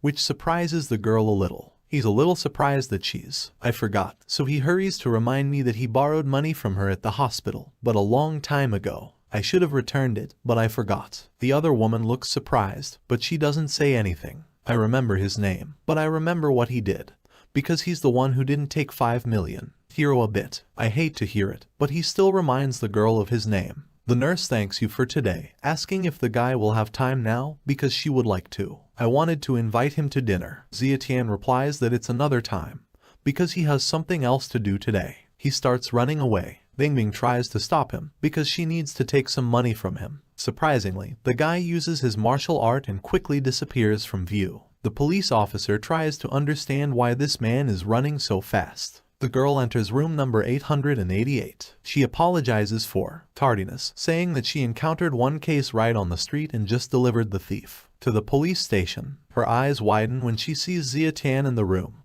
who is calmly drinking tea. That is, a cocktail through a straw. Bingbing nervously asks why it's him again, and why it's always him. The hero decides to find out why she doesn't ask how he's doing. The woman informs that this time the girl will need to work together with him. Bingbing incredulously, he asks if this is about Zietian. The woman confirms, saying that the mission is to track down the location where the third-level assassin, Dark Knight, is hiding. Once they complete this assignment, they will be able to join the Special Operations Division. The girl clearly has doubts about this, but she does not have time to express them, because the woman. He interrupts her, telling her to remember the Special Operations Division's rule: don't ask questions about people or things that it has nothing to do with. After that, she turns to the hero by passing him a folder of documents that contains all the information about the person he is looking for. I have to find him before he knows. A woman notices that if a guy wants to learn more, as for his father's death, then he should do as he is told. Evening comes. A two-man team is moving down the street. Bingbing warns the guy that this is her only chance to get into special operations, so if it fails, then she would make him suffer. The brunette emphasizes that he was asked to help her, and she didn't even know what to do. I thanked him. The girl declares that she does not need his help, because she does not see how he can help her. The brunette offers to pass a very simple test. He points a finger at the woman, asking her if she's a good girl. The interviewee, what he does. Bingbing turns on analytics, saying it looks like white collar from the office or a bank employee. Zietian believes that this person is a security guard. The girl thinks that the guy is joking, because the guards do not dress like that. The hero noticed that he said that he was a security guard, but he did not say that he was at work. Now, after that, he notices that the girl is now in normal clothes. In that moment, the man in question is approached by a young man and asks why the man in question is a young man here in these clothes. The reason for the dispute between two people reports that he worked in the shift of the interlocutor. I didn't have time to change. Bingbing freezes in shock, deciding to ask how Zietian found out. Last, explains that his suit and shoes were clean and well groomed, which means that he usually doesn't. He wears a suit like this, and whenever a car appears in the parking lot, he can't appreciate it. The width of the parking space. A representative of the fair sex is impressed. Zietian clarifies how the girl thinks now, whether he is worthy to help her now. Bingbing replies that then he could continue to help her find her goal. They go into a bar together. On a small stage at the console is a girl with pink hair. It calls for, show the dancers your hands and repeat after her to swing together. Bingbing asks for a boyfriend. Tell them how they'll find him now. Zietian offers to dance with him. This is a bit surprising. A beautiful woman, but she decides to act. Noticing her partner's movements, Zietian points out that she'll take care of finding him, but she doesn't have to move so unnaturally. Bingbing doesn't think he can find someone by looking in a dark place like this. Your own. She doesn't voice her doubts out loud, giving her partner a dubious look. The hero is the same. He believes that as long as he has these eyes,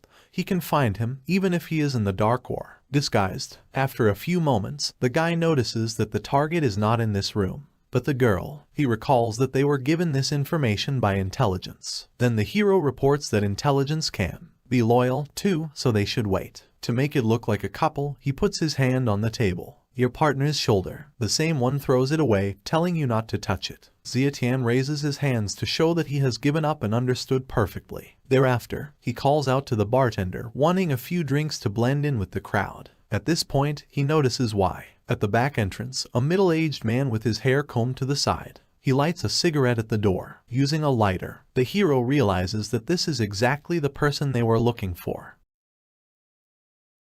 The hero brings the glass of wine that he ordered. He thanks and then notifies Bingbing that the goal has appeared. The girl follows the guy's gaze, noticing a young man at the back entrance, a person smoking a cigarette. She says that he does not look like himself from the profile, which is dark. Highlights that the target has had a facial reconstruction. This statement generates a new question from a member of the fairer sex, because she doesn't understand how Zietian can know about this. The hero also asks her not to look back, because the goal is right behind her. A couple of them are standing at a table, waiting for them. The target rushes to the bar and takes one of the empty seats. Zietian understands that they have aroused further suspicion because of their partner's actions, so he abruptly grabs her by the waist, pulling her to him and forcing a kiss. The girl is nervous. She asks him what he's doing right now. The hero asks her not to move. Obviously, the guy's actions. They put the beauty in a stupor. Zietian leans over her partner's lips, telling her that her behavior is too unnatural. Therefore, it is highly likely to be noticed by them.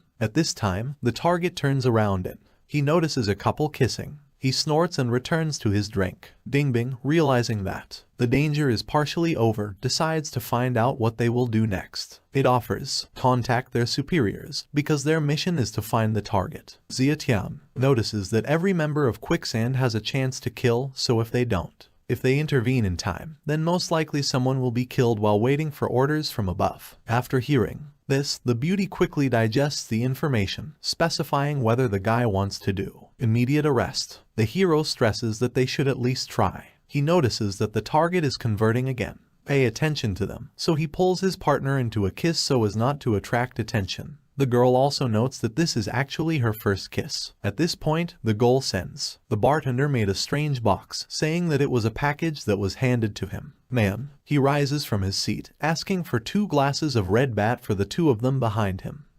It's about Bingbing and Zietian. The guy says that the girl should forget and stop pretending, because they were noticed. Bingbing doesn't understand why the hero just kisses her like that back then. Seeing the target go to a nearby location, the room, it encourages you to follow it. She follows the goal with confident steps, and Zietian also notices that someone wants to stop them from chasing him. He decides to decide. A problem with stalkers to begin with. The hero turns around and moves at breakneck speed towards the opponents. Using your own martial arts learned with a master, he deals with 3 guards in one breath. Users don't understand what's going on. Some suggest that the fallen people are just too drunk. Bingbing curses, realizing that they've missed their target. Zietian emphasizes that this is a person from quicksand, so it would be strange if she managed to catch up with him. These words make you angry. A beauty, because the guy is very unflattering about her abilities, so she asks, why is it taking so long? Zietian is quite quick to find an excuse, saying that he just left. I found my phone at the bar and went back for it. A representative of the fair sex pulls herself together, trying to figure out what they should do now. The hero does not lose his composure, asking his partner not to. Don't worry, but put on your glasses. Bingbing wants to know what these glasses are, but when she puts them on, she doesn't know what they are. Eyes, then marvels at what he sees.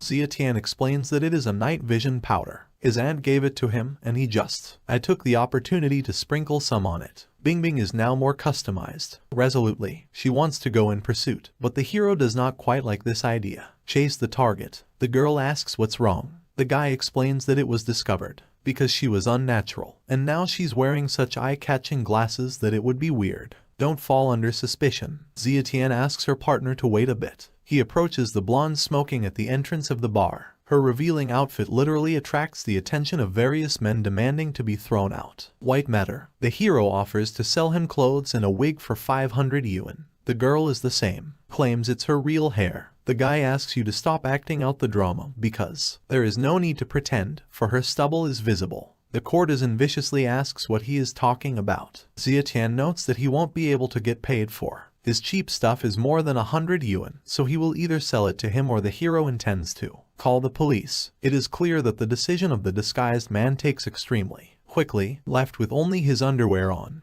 he offers to sell another bra at a discount. Zietian. He returns to Bingbing, urging her to put on new clothes so that she can continue surveillance. The girl waves it off. She doesn't want to wear other people's clothes because it's too disgusting. The guy is a little unclear about her logic because she so wants to be in the special operations team, but it can't do such trivial things. After these words, Bingbing accepts clothes. It doesn't take long for her to merge into a new image of a blonde courtesan. Wearing glasses, the beauty notices that today she made a fool of herself, so if he failed, he would see what she did to him. They approach a large building. Hero notes that the target has entered this karaoke bar, so they are on their way to it. My partner is surprised. These words, because she thought that she was the only one who could see with the help of night vision powder. Visions, so she asks how the guy knows where he's gone. Zietian quickly. He justifies himself by saying that this is a professional decision, and that he understood when he saw in which direction he was working. The direction she's looking at. Bingbing takes it for granted, not asking him any questions. The hero mentally notices that he can't tell her that he can see without these glasses. When they enter the building, it turns out that Zietian still can't see through the walls with his own eyes, but through the glass in the door, he can see much more than the average person. While walking down a corridor in a building, the hero notices through the blurry glass the presence of a target behind it. There, a girl in a very revealing outfit picks up a photo that a man dropped, wondering if it's his girlfriend on it. The man snatches the photo out of the courtesan's hands, and the guy notices that it's a picture of Jen-Ru. He understands that, most likely, Seng-Ru is the purpose of the murder. The servant asks the hero to go to the room prepared for him and his companion. Guy notices that it's already running. When he is alone with Bingbing, he reports that he has found the target. This confuses the beauty because she does not understand how he did it, because when they met, once here, the night vision powder became almost invisible. The hero declares that this is already. It doesn't matter because he found it, so the girl should go and report because the goal should not be leave for a while and Zietian will see to it. My partner takes note of these words.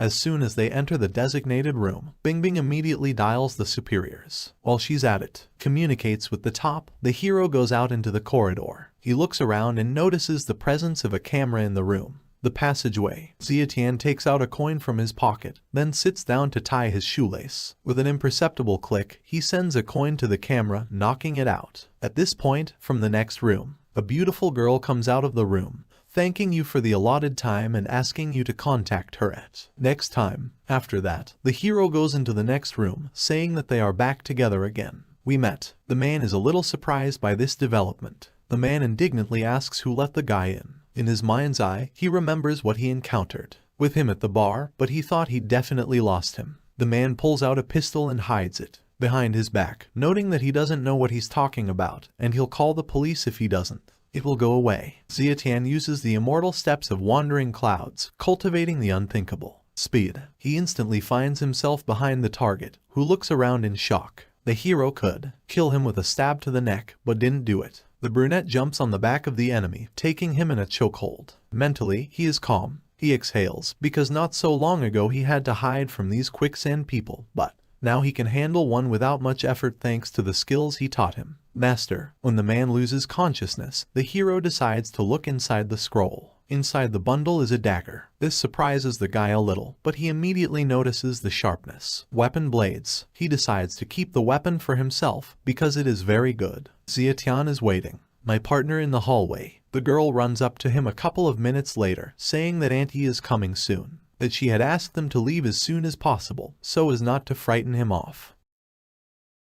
Agrees with this. As they leave the room, Bingbing confesses that she is really grateful today to him, so when she joins the Special Operations Division, she will definitely thank him properly. After that, the beauty says goodbye and runs away on her own business. The hero also takes in hands on the phone. The guy decides to call Jen-Ru. He notices that in their time you need to be on your guard because he is only a child. That he dealt with the killer who'd tried to kill her. This surprises her. The guy's words. They unsettle her, so she offers to meet and discuss everything. Zietian agrees, noticing that they will see each other later. The hero doesn't just stop talking. In one of the dark rooms, in the alleys, he notices several people kicking the poor guy. Actually, he didn't want to get involved in street fights, but the boy was badly beaten, which Zietian decides. Overkill. The hero approaches the brawl, saying that it's a bit much when several people are beaten up. 1. The bald brawler asks who he is to pry into other people's affairs. At this point, the battered boy gets up on his knees, then jerks closer to the speaker. To the abuser. The guy bites into the man's skin until it bleeds. He immediately reacts, raising the wild one, small above the ground, and his friend with his feet prescribes the boy in the face,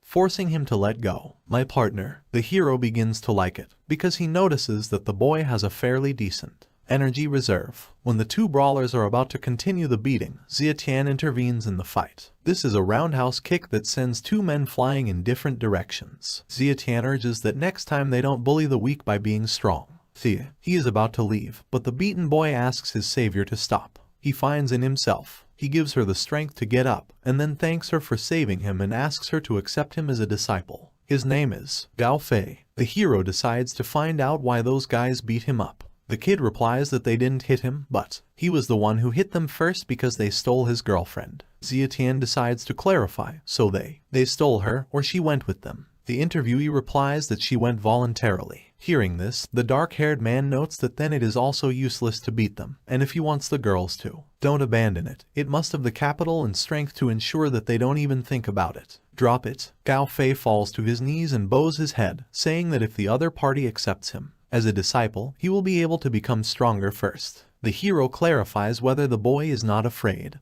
because with him, it might be too dangerous. The same one says that there is no fear in him, because he has no father, no mother, and therefore nothing to lose. Zietian leaves the boy a business card, asking him to call this number and ask to see him at the hotel. Students, and tell him that he is the guy's student. The hero begins to leave, noting that when he to meet him, then he should call him Senior Zoo. Beaten up boy, thanks for help from your savior. Moving along the road, the hero stops when he hears his name next to it by car. It turns out to be Genru, who asks how he is. Guy getting into a very luxurious car. She says he's fine, but she's in big trouble. The girl notes that these old men so full of shit that they want her dead. Zietian reveals that they even hired a quicksand assassin, so he asks what she's going to do, emphasizing that if she can't handle it, then she can give her own share and stay safe. Genru replies that they won't let her go even if she gives it to them. They want their shares because they are afraid of her, afraid that she will live, and afraid that she will die.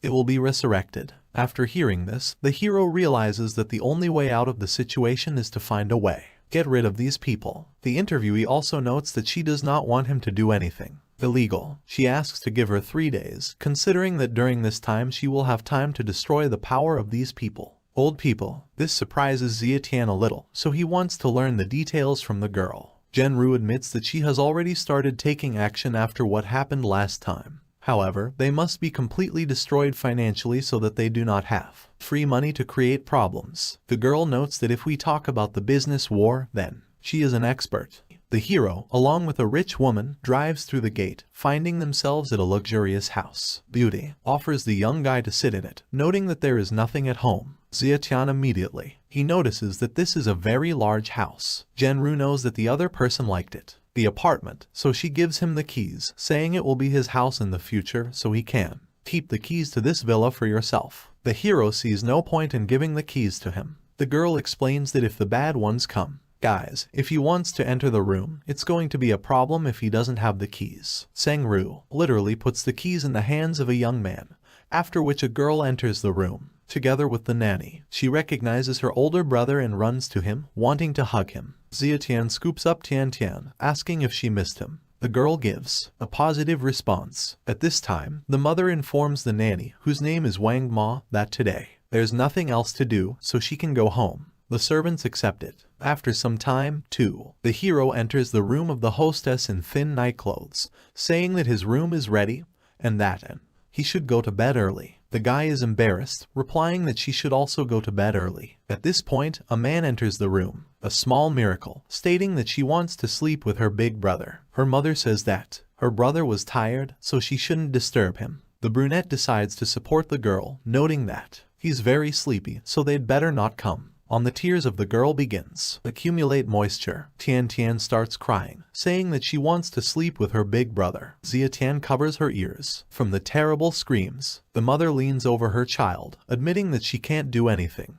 You can't do anything about it, so she can sleep with her older brother if she wants. Then a small one. The girl encourages her mother to sleep with them. There's an awkward silence. Guy and girl. They look at each other, trying to figure out if it's even possible to do this. After a while, all three of them. They share the same big bed. Zietian can't fall asleep next to such a beauty. Genru, on the other hand, looks very cute when she's asleep, and her torso slit accentuates her impressive bust. Initially, he wanted to cultivate while sleeping, but he didn't even manage to fall asleep. At that moment, a voice is heard outside the door. Strange sound. The hero abruptly takes a sitting position. The girl wakes up and wipes her face. Sleepy eyes, asks what happened. The guy grabs his dagger, which he took from one of the quicksand, and asks that the fairer sex didn't move while he went and checked. Moving on. Along the corridor, the hero admits that the sound came from Sengru's room, where she was supposed to be. Sleep with Tian if the latter hadn't convinced her to sleep with him. Zietian. He goes to the door and pulls the handle. Zietian abruptly opens the door and turns on the light, urging the guest to stop hiding and come out, because he knows where he's hiding. Taking a step into the room, the hero clarifies whether he thinks that it is good, knows how to hide. After that, the guy reveals the location of the killer, who is hiding behind a curtain with a gun in his left hand and brown socks. Then the bald man comes out of his hiding place, saying that he blames himself for being bad. He hid and was discovered by him, but it was he who was unlucky. Zietian chuckles inwardly. With his vision, it's useless to hide anywhere. The killer points a gun at the guy, asking if he wanted to tell him his name before he died. Drawing his dagger, the hero introduces himself. The killer is surprised, clarifying whether the guy is the son. Longa. These words unsettle Zietian, who realizes that the killer knew his father. The man says that he read his profile in quicksand, From it, he learned that the interlocutor is obedient and a good student, not a match for his father. When Zhang Long was 20 years old, his reputation has already spread all over China. The hero clarifies what else he knows about his character. My father. After that, he stresses that if he tells him everything, he will not kill him. It's the other party laughing, not believing that the kid can kill him, but if Xia Tian gives it to him, his father's heavenly scroll, then he will think about it. Here the guy takes out a heavenly scroll, encouraging the informant to continue. This is a little surprising to the latter because he didn't think that Xia Tian will be so serious. The man decides to tell him. It turns out that there are 4 great masters in China: Dong Wen, Zai Yin, Nan Sha, and Bei Jin. His father, Zhang Longyi, was Zai Yin. Hearing this, Xia Tian decides, ask why my father died, then. The bald man admits that he does not know this and then calls for, just give him the heavenly scroll. The hero throws the scroll into the hands of the interlocutor and then catches it with one hand. The man notes that, since the guy had given him this treasure, then he would be magnanimous and let it go today. Xia Tian decides to ask, because today he didn't come for him. The bald man replies that his mission today was to finish off Zhang Ru so he could let him go, but not her. Upon hearing this, the hero declares that he will give him a chance if he convinces him not to kill in 3. Maybe the guy will let him go. The bald man again notices that this is stupid, because one of them is the same person. The other person is clearly not enough to kill him. Xia Tian rushes off, saying that the first one is. The sentence is not what he wants to hear. He finds himself next to the killer, knocks him out of his mind. He grabs the gun and lifts it by the throat off the floor with one hand. The man claims that he can tell you more about his father, but this offer is not accepted. Wrong. Then the bald man claims to tell him something important. There are 8 scrolls in total. The brunette also notes that this is not one of the 3 sentences that he wanted to hear, so he has. It has run out of attempts. The guy thinks about it, realizing that killing him here is not the best idea.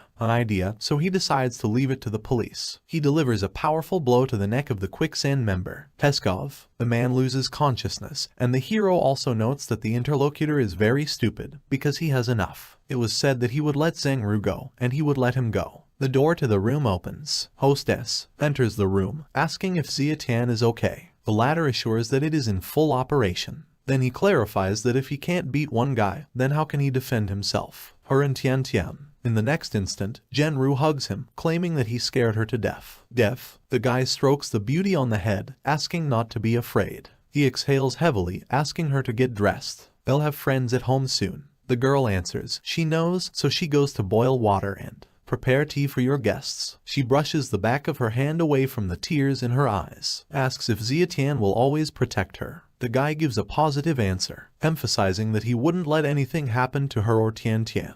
Zhang Ru gives a very short answer. Her eyes are moist again, and her cheeks are turning scarlet. The shade. She quickly leaves the room, slamming the door behind her. The hero also takes out the phone from the pocket, then decides it's time to call someone who can help him. He'll come and clean up the place. Xia Tian and Zhang Ru are waiting for guests with open doors. They turn out to be brother Zui, Little Fairy. The hero greets them, realizing that they have come a long way. The hostess calls them. Go ahead and sit in the living room. At this time, the old man notes that the boy whose brothers Yang recommended a really good candidate for a master of martial arts. The hero says that brother Zhu has a high opinion of him, so he should try harder. Little Fei confesses that he knows it himself. Xia Tian leads the guests to the room where the captured person is located. He tells them that this man is a killer from the Quicksand organization, so he asks them to take him to police station and leave a corresponding note. While the young student is evaluating the ropes that bound the killer, Master Zhu simply asked not to worry about it, assuring that take care of this problem. After that, the elderly person reminds that after some time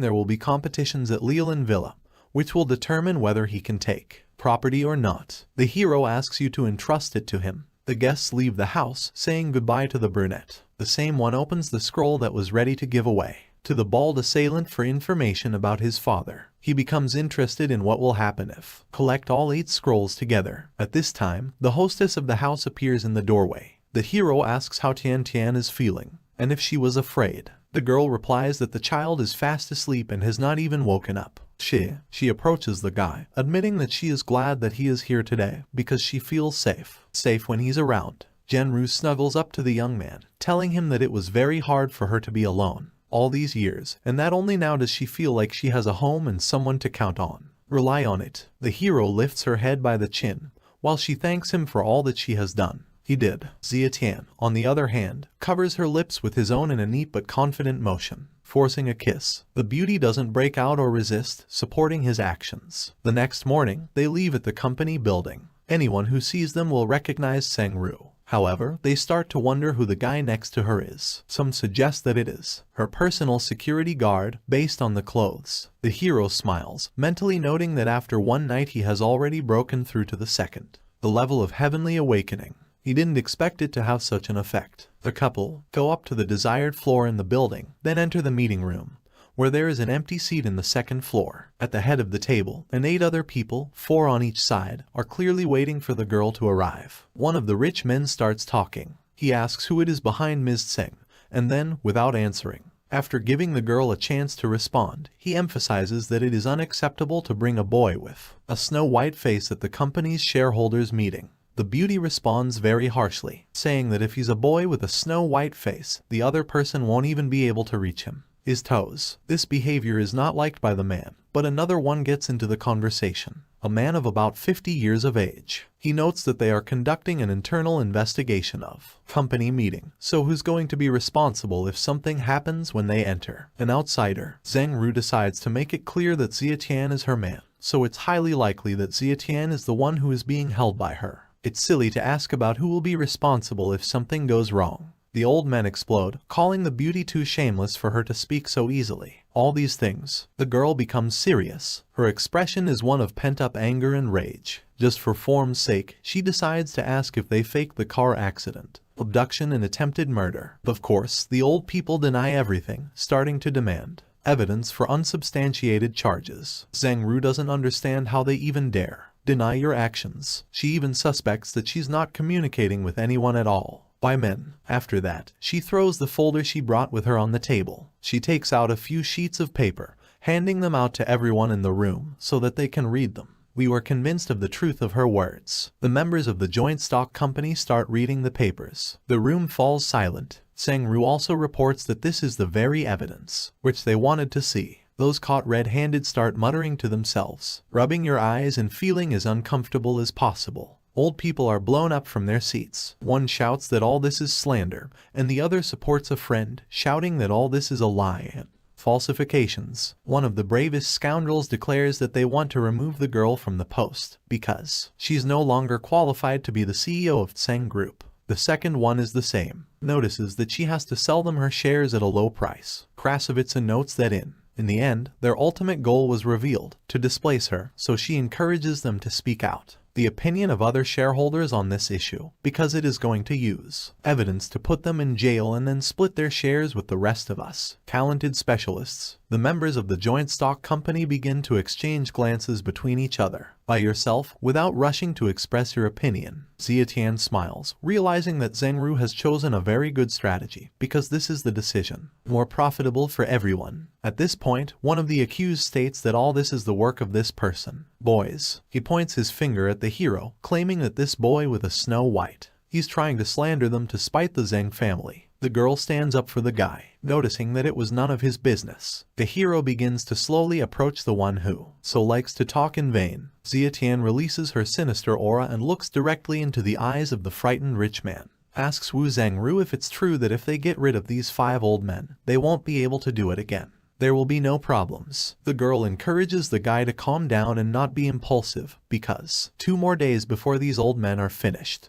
The hero says that 2 days is a good time to work. Not much, of course, but unlike him, the quicksand killers won't wait. Get rich, K. When the hero approaches, he nervously asks what he is going to do. The guy prescribes savory bream for a man. He rubs his red, swollen cheek, still not believing what the other person is saying. Hit him. Zietian notices that he has never heard such a strange request before, so that someone asks to get hit. He begins to prescribe a series of slaps to the arrogant rich man while in the hall. It doesn't include another person. He reports that manager Wang asked him to bring materials. The girl is a little surprised that she forgot some materials. She asks for a subordinate. Bring them to her. The man calmly moves to the beauty while the rest of the members, the joint stock community, is sorting through the papers given to Tseng-Ru. The hero notices the elderly man's gaze, a scoundrel directed at the secretary. The guy's gaze catches on the stranger's shoes, and then he's gone. Orders him to stop. Zietian asks if all the employees of their company go to work in leather military boots. There is a momentary lull, after which the secretary pulls out a knife from under a stack of papers, snapping in the direction of the CEO of the company, realizing that he was discovered.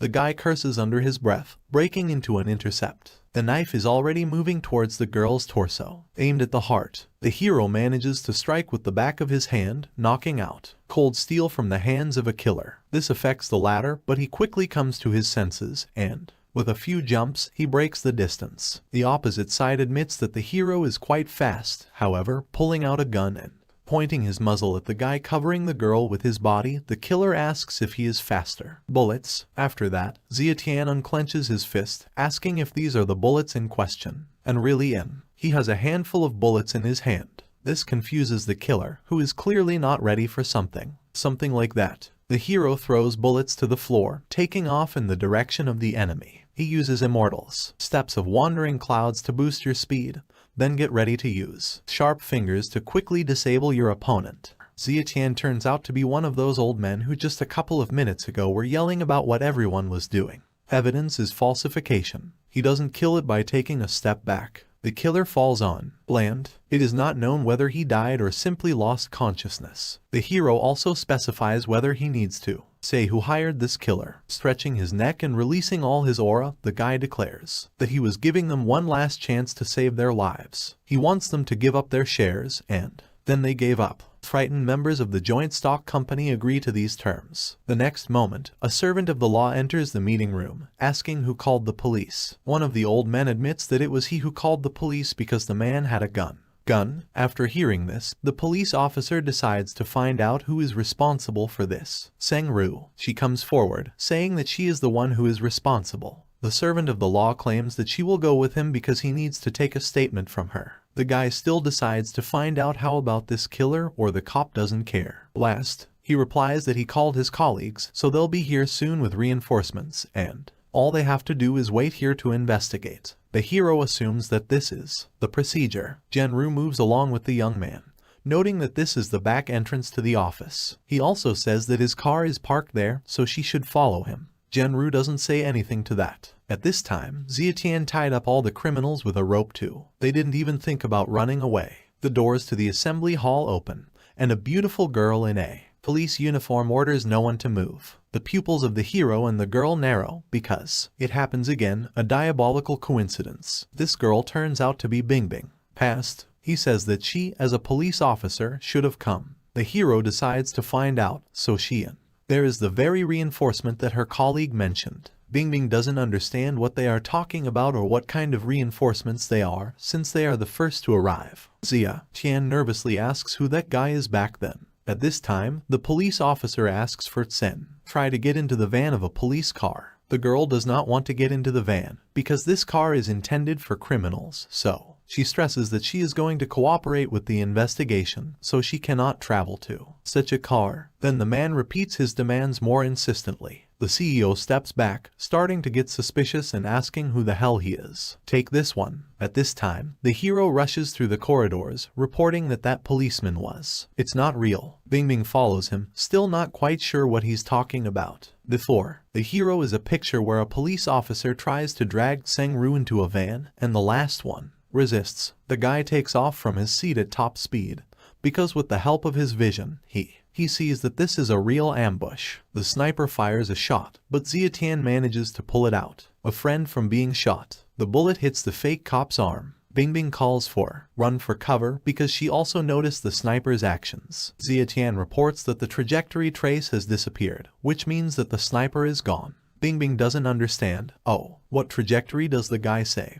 And the guy just nervously replies that nothing. Hero embraces Tsen-Ru, trying to calm her down. In his mind's eye, he notices that Quicksand's activities haven't stopped, and now they have sent 2 assassins, which means that the danger for Seng-Ru is not over yet. Officer, the police officer, holding a fake carrier of shoulder straps, looks with some envy at the girl in black, hugging a guy. In the morning at school on the basketball court, two teams faced off in a confrontation. Hero easily circles all members of the opposing team and then sends the ball to the basket if necessary. Using the jump button, three girls support him. One of them is Zheng Ru, the second is a cousin, and the third is a friend, presumably Hot Pepper, who on the advice of the master changed his makeup. Xia Tian. He sighs heavily because he will have to keep an eye on Zhenru until he deals with the murderers. At this point, the hero's sharp gaze clings to the figure in the stands, which stands out from the background. The rest of them, Little Wife, seeing that the hero begins to move from the platform, asks what. He gets up that the game with their team is not over yet. Top scorer of the enemy team. He also wants to know what happened, if he broke his leg when he jumped so high, and if he wants to, he will withdraw from the competition. Xia Tian ignores all these questions, noticing that the unknown person is starting to run away. He snaps out of his seat. Your place, starting the pursuit. He is on the other side of the bleachers in one jump, then hits the entire enemy team. The cousin does not understand why the relative is so sudden. Has left. Hot Pepper admits that she herself is not aware of what is happening. Only Zhenru mentally asks the guy to be careful. Unknown leads the hero into the dark world, a forest where there are practically no witnesses. Only then does he turn around to take the fight. The guy is amazed that the hero really dares to follow him, even without fear of an ambush. Xia Tian decides to ask if Quicksand is a charitable organization, and why is he pursuing Zhenru even though his employers are in jail. The killer reports that the target is not Zhenru, but just the same hero. This surprises the latter a little. Unknown. He pulls out a knife, saying that he is the man's son and got in their way, so he must die. With these words, the killer snaps at the guy, and he pulls out a similar dagger from behind his back. And the weapons collide, after which the opposite side recognizes the green cloud dagger. Xia Tian notices that it is the same dagger as his, and then he asks the opponent to guess what happened to the last guy who had one. After a sharp collision and a loud, there's a screeching sound, and the two guys break the distance, only to break into battle again. The killer notices that the enemy is just as much of a problem as his father, so they both deserve it. Death. Xia Tian decides to ask if the opponent has anything to do with his father's death. That one doesn't. Answers the question posed, saying that the guy was very good at hiding, and he thought that he was the one. An ordinary guy, so I didn't expect him to reach the early stage of Hua level. Along with these, with words, the assassin sheaths the dagger. The hero is mentally trying to figure out what the early stage of the Huang level is. It quickly comes to the conclusion is that this is how martial arts are classified by level. The opponent takes it out of his pocket, multiple discs, noting that it will become a big problem over time, so it should end it today. Several projectiles are sent towards Xia Tian. The latter tries to understand that it is flying at him, but then he notices that the throwing stones are flying at him. The shells are connected by a fishing line. Xia Tian bends down in the area of her back, avoiding being hit by a dangerous attack, which in the next moments later, he cuts down two thick trees. The guy purses his lip, marveling at the killer's strength level. The other side doesn't understand how the hero was able to avoid his attack, because he is the enemy's enemy. Should only be at the early stage of Huang level. Xia Tian ignores this question, wanting to know how his father died. He's even willing to let the enemy live if they share this information. The assassin looks around without noticing the hero's movements. He finally realizes what he's got. Not an early stage Huang level. When Xia Tian puts something sharp to his throat, the killer nervously asks how he was able to reach the late stage of the Huang level. On the ground lies the defeated killer, and above him rises the hero, from the words of which it becomes clear that no one told him about his father. The guy turns around and gets ready, leave, knowing that it doesn't matter, because sooner or later he will find out the truth. In the afternoon, after school, Xia Tian goes to practice with the master. 3 streams flow into it. Then the mentor informs you that today is his last day of practice with him, because tomorrow he will be able to work with you. He will be leaving Zhanghai City, so he warns the disciple to be very careful with Quicksand. The hero bows his head in respect and thanks the master for his teachings these days, adding that will always take into account his instructions. Xia Tian makes a mental note that he doesn't know when he'll be back. He will see it again, but he hopes that this day will come soon. When the hero raises head, then the master is no longer in place. The guy sits in the back seat of the car. The cousin decides to find out who Xia Tian was chasing in the past. Last time, he tells a story that he was mistaken, thinking that this is an old friend. But then, I found out that this is not the case. At that moment, the brunette's phone starts ringing and he picks it up. On another wire turns out to be Hot Pepper, who claims that she ran away from home because she wanted to learn martial arts from him, but her family wouldn't let her. The hero pretends that he does not understand what the classmate is talking about and then resets the call. A girl with red hair under a square, who is driving, decides to find out who he is. Called. The guy says nothing, but it was just a stalker. The girl chuckles, claiming that she thought it was the girl he had seduced again. The red-haired one. She notes that she sees him with a new girlfriend every day, so it's important for her to know if the guy is really Kingsu doesn't respect her. The latter stands up for the hero, telling her sister Wen that Zietian, this is her cousin, and at the event, he just pretended to be her boyfriend. The hero admits that sometimes he thinks she's just as annoying as the other stalker, so he doesn't know what to do. Suggests that they may be related. These words make Sister Wen angry, and cousin asks, view the driver's view of the road. At this time, Hot Pepper tries to understand how the master dared to hang up. She's trying to. I call him again, but he hears only a short beep. She doesn't know what to do now, for she has quarreled with her family, and she has no money with her, and now the master does not want to see her. Hot Pepper decides why she shouldn't try to make money. It goes along the road and sees a passing car, so she decides to pull off something diabolical. She rushes under the wheels, but Sister Wen manages to hit the brakes in time. All three of them get out of the car. My cousin immediately tries to understand what happened. When they approach the girl lying on the side of the road. Then she gets on her knees, starting to complain of pain in her back, arms, legs, and spine. This terrible acting game puts all three of them in a stupor. The hero is the same, emphasizes that everything is normal. It's then that Hot Pepper recognizes one of the people as his master. After that, she hears her name and realizes that her sister is also here. Then is enough. Hot Pepper behind the ear with his hand, saying that it is very brazen to deceive people so that when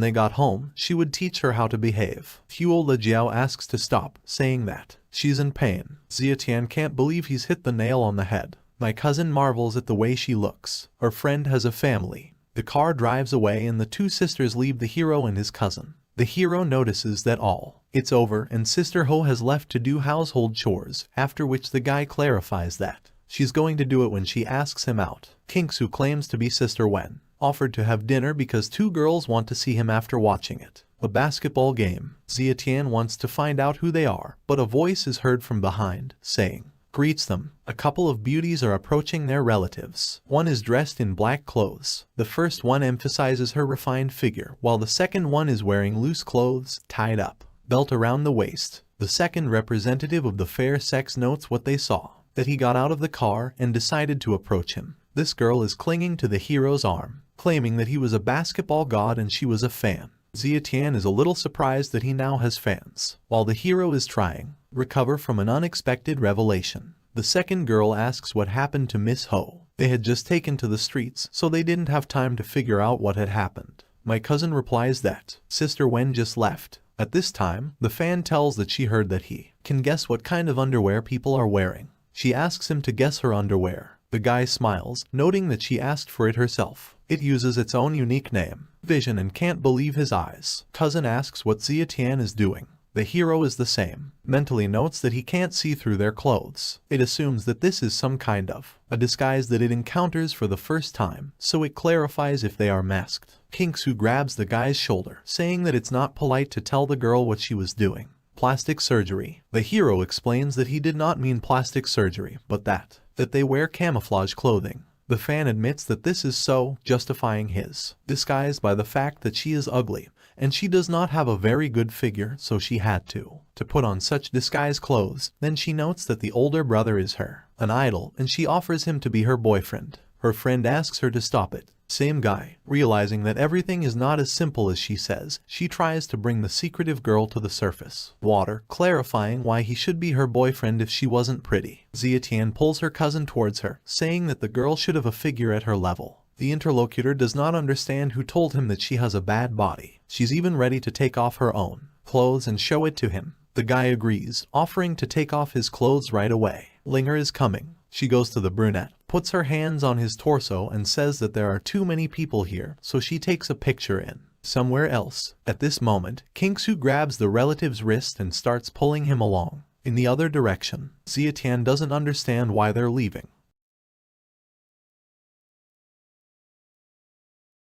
The girl takes the hero with her, and when they go a decent distance, she claims that the fairer sex had gone too far. Zietian, feeling the girl's annoyance, he asks her not to think about it and quickly changes the subject, suggesting that they eat together since they are already friends. Released, Kingsu notices that they are almost home, so he suggests that they eat at a nearby restaurant. Here, a familiar blonde man who tried so hard to impress appears in front of his relatives. Her birthday party, which caused only disgust. He claims that he has been waiting for a girl for a long time and I'm glad she's finally back. The cousin digs into the hero's shoulder, asking why he's back again, stalking her because she already told him she had a boyfriend. The same person notices that the guy, it's a small matter because he still has a chance while she's not married. The rich man steps aside and points to a brand new car, claiming that he bought it for BMW. Girls, he grabs her by the wrist and hands her the keys, even though Kingsu tries to pull away because he can't. He wants it, but the blonde says that he will never take back what he gave him. The beauty repeats again that she doesn't want this, so she pushes the keys away with her hand. Conflict. Zietian decides to take the keys, saying that he wants to have a car. This is an action. Causes stupor in both debaters. The blonde asks if the hero wants to buy a car. He gives a positive answer, after which the interviewee notices that if he wants to do this, he will give the car to him, provided that he leave Kingsu. Zietian is just clarifying. These keys are for him. The rich man gives a positive answer, thinking they agreed. The girl is in shock. The guy approaches a tramp who is lying on the road and begging for alms, and informs that he is a tramp. The brand new red BMW is now his. These words are stupefying, both to my cousin and to me, a pesky blonde guy. The girl quickly approaches him, asking what he is doing. She thinks that he laughs at people with disabilities. Zietian also asks if she is sure she knew what he was like. The guy turns to the poor man, asking if he wants a car or not. If he refuses, then the hero is ready to give the keys to someone else. The old man immediately jumps to the floor, legs ceasing to be crippled and saying what he wants. When the blonde man wakes up, he asks, wait for the old man, who is already getting into the car. He runs up to a brand new car and demands, get out because it's his car. But the older man steps on the gas. The car takes off as the rich man screams loudly to stop. A few moments later, the car crashes into the wall. Tears appear in the blonde's eyes because the BMW was simply destroyed. He grabs his head because he wasn't the driver, and after he hit a wall, he won't get his insurance paid. Kingsu laughs at the stupidity of the situation. Zietian yawns as she heads to school. Suddenly, a car pulls up next to him. The girl sitting in the passenger seat is surprised that he still walks to school. She suggests that he get in the car to get there faster. The owner of the car that sits behind the wheel. At the wheel, he notices that you don't need to let him sit here because you smell of manure from him, and he doesn't want to get his car dirty. The beauty presses to the guy, asking if he really doesn't want to sacrifice the car. The interlocutor declares that he will do anything for her. The hero also asks him to drive carefully because yesterday he saw the accident, and if he drives badly, his relatives will be in tears. The car, Dauntless, does not have time to drive off in 100 meters as it crashes into a garbage truck. While the guy is fighting with the driver of a car carrying garbage, the girl shouts nervously that she knows why she liked Zietian before. After a while, the hero is sitting at his desk in the school. The same girl is heading towards him. The beauty sits down at the next desk. The guy decides to find out if the trash has been removed. Representative. The fairer sex explodes, declaring that he will never find a girlfriend, and it's a good thing that she broke up with him because he wasn't good enough for her. The brunette calmly admits that he doesn't. He deserves it, and she deserves it, because the slave is looking for fish, the shrimp are looking for shrimp, but the toads, frogs. The girl jumps up from the table, realizing that the interlocutor only called her a toad, and he says that no beauty will approach him. Someone knocks on the classroom door, asking if there is a student named Zietian in this class. Everyone's eyes widen when a beautiful girl enters the room. Even a hero. He is confused, jumping up and down from his seat as if he can't believe his eyes. The guys start whispering to each other. They wonder who she is. Many people notice the hero's reaction, which is why it is assumed that he knows the beauty. Someone even claims that the guest, so beautiful that it is impossible to compare her with Venya. Zietian takes off, not understanding what's going on, but there's something in the girl's hands. What belongs to him? This something turns out to be a children's toy horse. The girl gives the toy to the hero, who immediately rushes to find out who she is and who gave her this horse. The interviewee says that since he knows who it is, then he should go with her, because this person has already waiting for him. Zietian calls for him to be taken to him immediately. At this time, the class begins to pinches, because no one knows who a toad is until they compare it to a swan. This hits you hard on Pride of Venya. After a few minutes, the hero goes outside and meets with a man who looks similar to him. This is Brother Ma. He grabs the hero by the neck, noticing that 10 years have passed, and he is more and more similar. Their father. The hero can't believe that this is really Xiao Ma's brother. He admits that, I missed him. It turns out that Zietian gave this horse to his brother when he was leaving. Brother represents the girl who came to see off the hero. This is his daughter-in-law Huey. That Zietian was so small back then and always chased after him. The hero also notices that it was, naturally, his brother is 7 years older than him. This causes the girl to chuckle. The hero decides to find out how the godfather is doing and how his health is. Brother Ma talks about, it only happens when they get to the apartment. If it hadn't been for the godfather who saved me, he would have died. He wanted to repay him in the future, but he made him forget the road forever. I went home and told him not to come back. The guy remembers that his father was always like this,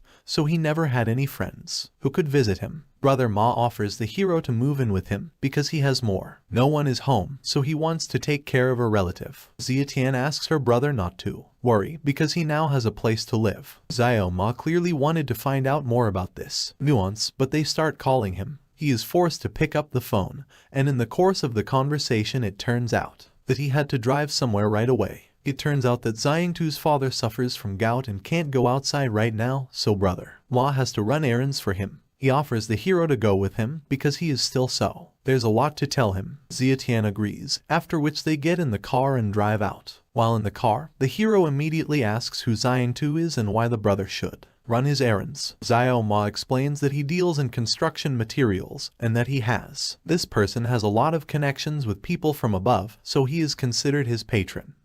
As the brothers leave the car, Ma points out that Xiangtu is a good person and that he doesn't belong to those people who can be bought with money, so he will help him in everything. Brothers. They enter the house and go up to the desired floor. In the bedroom, two subordinates dress a man. The hero takes off, urging not to touch him. The two men don't understand who he is or what happens. Even Brother Ma is perplexed by what is happening, asking what Zietian is doing. The hero picks up the man on his shoulder while two people call him immediately. Stop now. He takes off and starts running, and the trio of people follow him. One demands that the master be released, and the other calls Zietian a madman. In a few moments, the same gentleman begins to vomit violently. Zietian stops and puts him on the bed. The man wipes vomit from his lips, noting that he feels much better. He thanks for that the guy saved his life. Zietian wonders what the master just ate. He says without any concealment, it was hot snow toad soup, a tonic that an old friend had sent him. Dark hair wants to see this dish. The servant brings in a small container of what the master drank. The hero takes the soup in his hands and begins to carefully examine it. After examining the contents of the plate, the guy clarifies how much the master hates this person.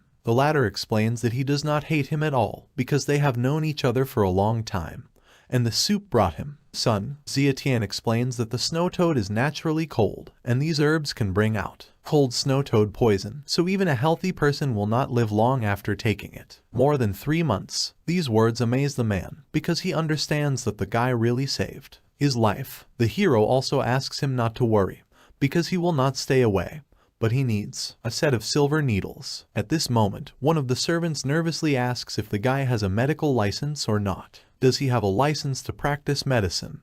Because if he doesn't have one, then he just can't do things like that. The hero admits that he does not have a license, but he has a simple desire to save people, so that if they trust him, they will allow the patient to be cured, and if not, he will immediately leave. The man immediately declares that he believes the guy right now, because if it wasn't for him, he wouldn't even have lasted in Dr. Guo's hospital. Zietian is surprised that this hospital belongs to a man. After all, he thought it was a hospital, state-owned company. He also casts a sideways glance at the guy who decided to give his opinion before. This one, considering him some kind of charlatan. The maid is going to call the police, counting the guy a fraudster who is going to kill a person because he is performing a medical operation without a doctor's permission. Licenses. The master demands to forget about it and bring him a set of needles that he has. Brother Ma decides to find out if Xia Tian really knows how to heal. The latter gives a positive result, an answer, adding that he learned a little from his father. Hearing this, Ma suggests first call Xiang to, because his brother is not an official doctor. The man interrupts him, declaring that he is the master of his house. After a few moments, one of the man's subordinates brings the box. The owner asks for it. Use them. Xia Tian opens the box and is startled. After all, these are divine Bian needles. The patient notices that the younger brother has good eyesight. But these are not real divine signs, Bian needles, for they were only created by later generations according to the records. Ancient masters. The hero declares that they are a great treasure, thanks to which he can cure it in a month at most. The gentleman claims to believe the guy. He takes the shirt off his body and sits down on the bed. Xia Tian. He picks up the needles and gets to work. Ma is very worried, watching what is happening. The hero is the same, having stuck about 6 needles. He notices that it's even better than expected, so it only takes him 10 minutes. An unexpected voice shouts for everyone in the room to listen. It calls for, release the hostages immediately and surrender. At the entrance to the building there are 2 squads of police officers who call out through a loudspeaker. Criminals surrender and hand over hostages. One of the policemen asks if the team can to find the captors and hostages. In response, he is informed that they confirm that in the house, someone is there, but they can't pinpoint the exact location. Law enforcement officer. He asks the servant if he is sure that the kidnappers and hostages are in the house. That, the same person who behaved suspiciously towards the hero claims that they should be there. Hearing this, the man gives the command to storm. Several policemen break into the house, encouraging no one to move and raise their hands in the air. They freeze in place when there is a light in the hallway. On the sofa, they are met by 4 people who are peacefully sipping tea. One of the policemen still finds the strength to say that they were called and told that I've captured the headmaster's father. The owner of the house says that they were mistaken, because he was sitting all this time. That's where I talked to my client, so there was no abduction or capture. Then the same liar bursts into the room and points a finger at Xia Tian, saying that this guy has no money. The person doesn't have a medical license, and he treats Mr. Xiang. The man also reports that, I was seeing my client, and this doctor had just been fired by him, so probably in retaliation, he called the police with a false statement. These words put the applicant in a stupor. The police quickly make decisions to take a man for a false denunciation, because the situation is really not in his favor. He asks to wait, considering it a misunderstanding. The hero thanks the master and he notes that he should do it. Thank the guy. He admits that it doesn't do him much good, so he'll give it to him. The master is going to give the hero a box with the same needles. The guy wants to refuse. After all, it is too valuable. But the interlocutor declares that this treasure will be useful only in his own time. Hence, Xia Tian still accepts the gift, thanking for it. After some time, the hero greets Mrs. Policeman. The girl also asks not to call her that. The guy ignores it, wanting to know why she wanted to meet him. Bingbing asks you not to say that, because she's here to ask him for help. The beauty notices that she thought his aunt asked him to cooperate with her, so she grabs his arm, urging him to follow her. Xia Tian also wishes to know where they're going. The girl reveals that she was assigned to track down a man named Wang Gangi, find out who's behind it. She wants them to go to the casino together and find out what's in there. Happens. Here the guy still decides to clarify whether the girl is going to go to the casino in this form. Clothing. Na Bingbing is currently in sportswear. She asks what's wrong with her clothing. The hero grabs the beauty by the hand, starting the movement in the opposite direction.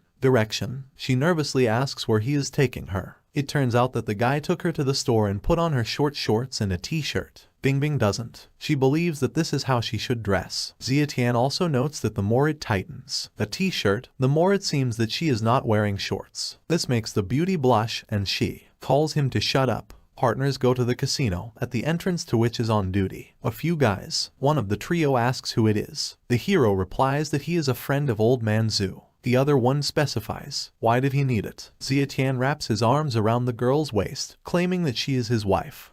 The guy clarifies, still not convinced. After that, he turns to Bingbing and gets ready. Kiss her. The latter resists out of embarrassment. All this is interrupted by a man, which encourages the couple to pass and not show off in front of them. The hero thanks and the beauty. He grumbles that if he was going to do it, he should have done it. The guy turns around, asking what she said. Bingbing says nothing. They enter the casino. The hero asks her not to be so serious and relax. He sits the beauty down at the game table, inviting you to participate in the game. Bingbing doesn't understand what his partner is doing, does he? He specifies whether she prefers more or less. After this question, the officer's pupils, they narrow because she doesn't understand what the dodger means. Seeing the incomprehension in the client's eyes, the dealer hastened to explain that the young man asks if you place a higher or lower bid. Zietian declares that his wife is doing bid for less. Players start the game and drop 1-2-4, which is less. A representative of the fair sex clarifies whether this is a victory. The guy suggests that she just take and play with them first while he goes to look elsewhere. Bingbing bets on more. While the hero leaves, the guy goes to the next room, mentally noting that if he wants to find information,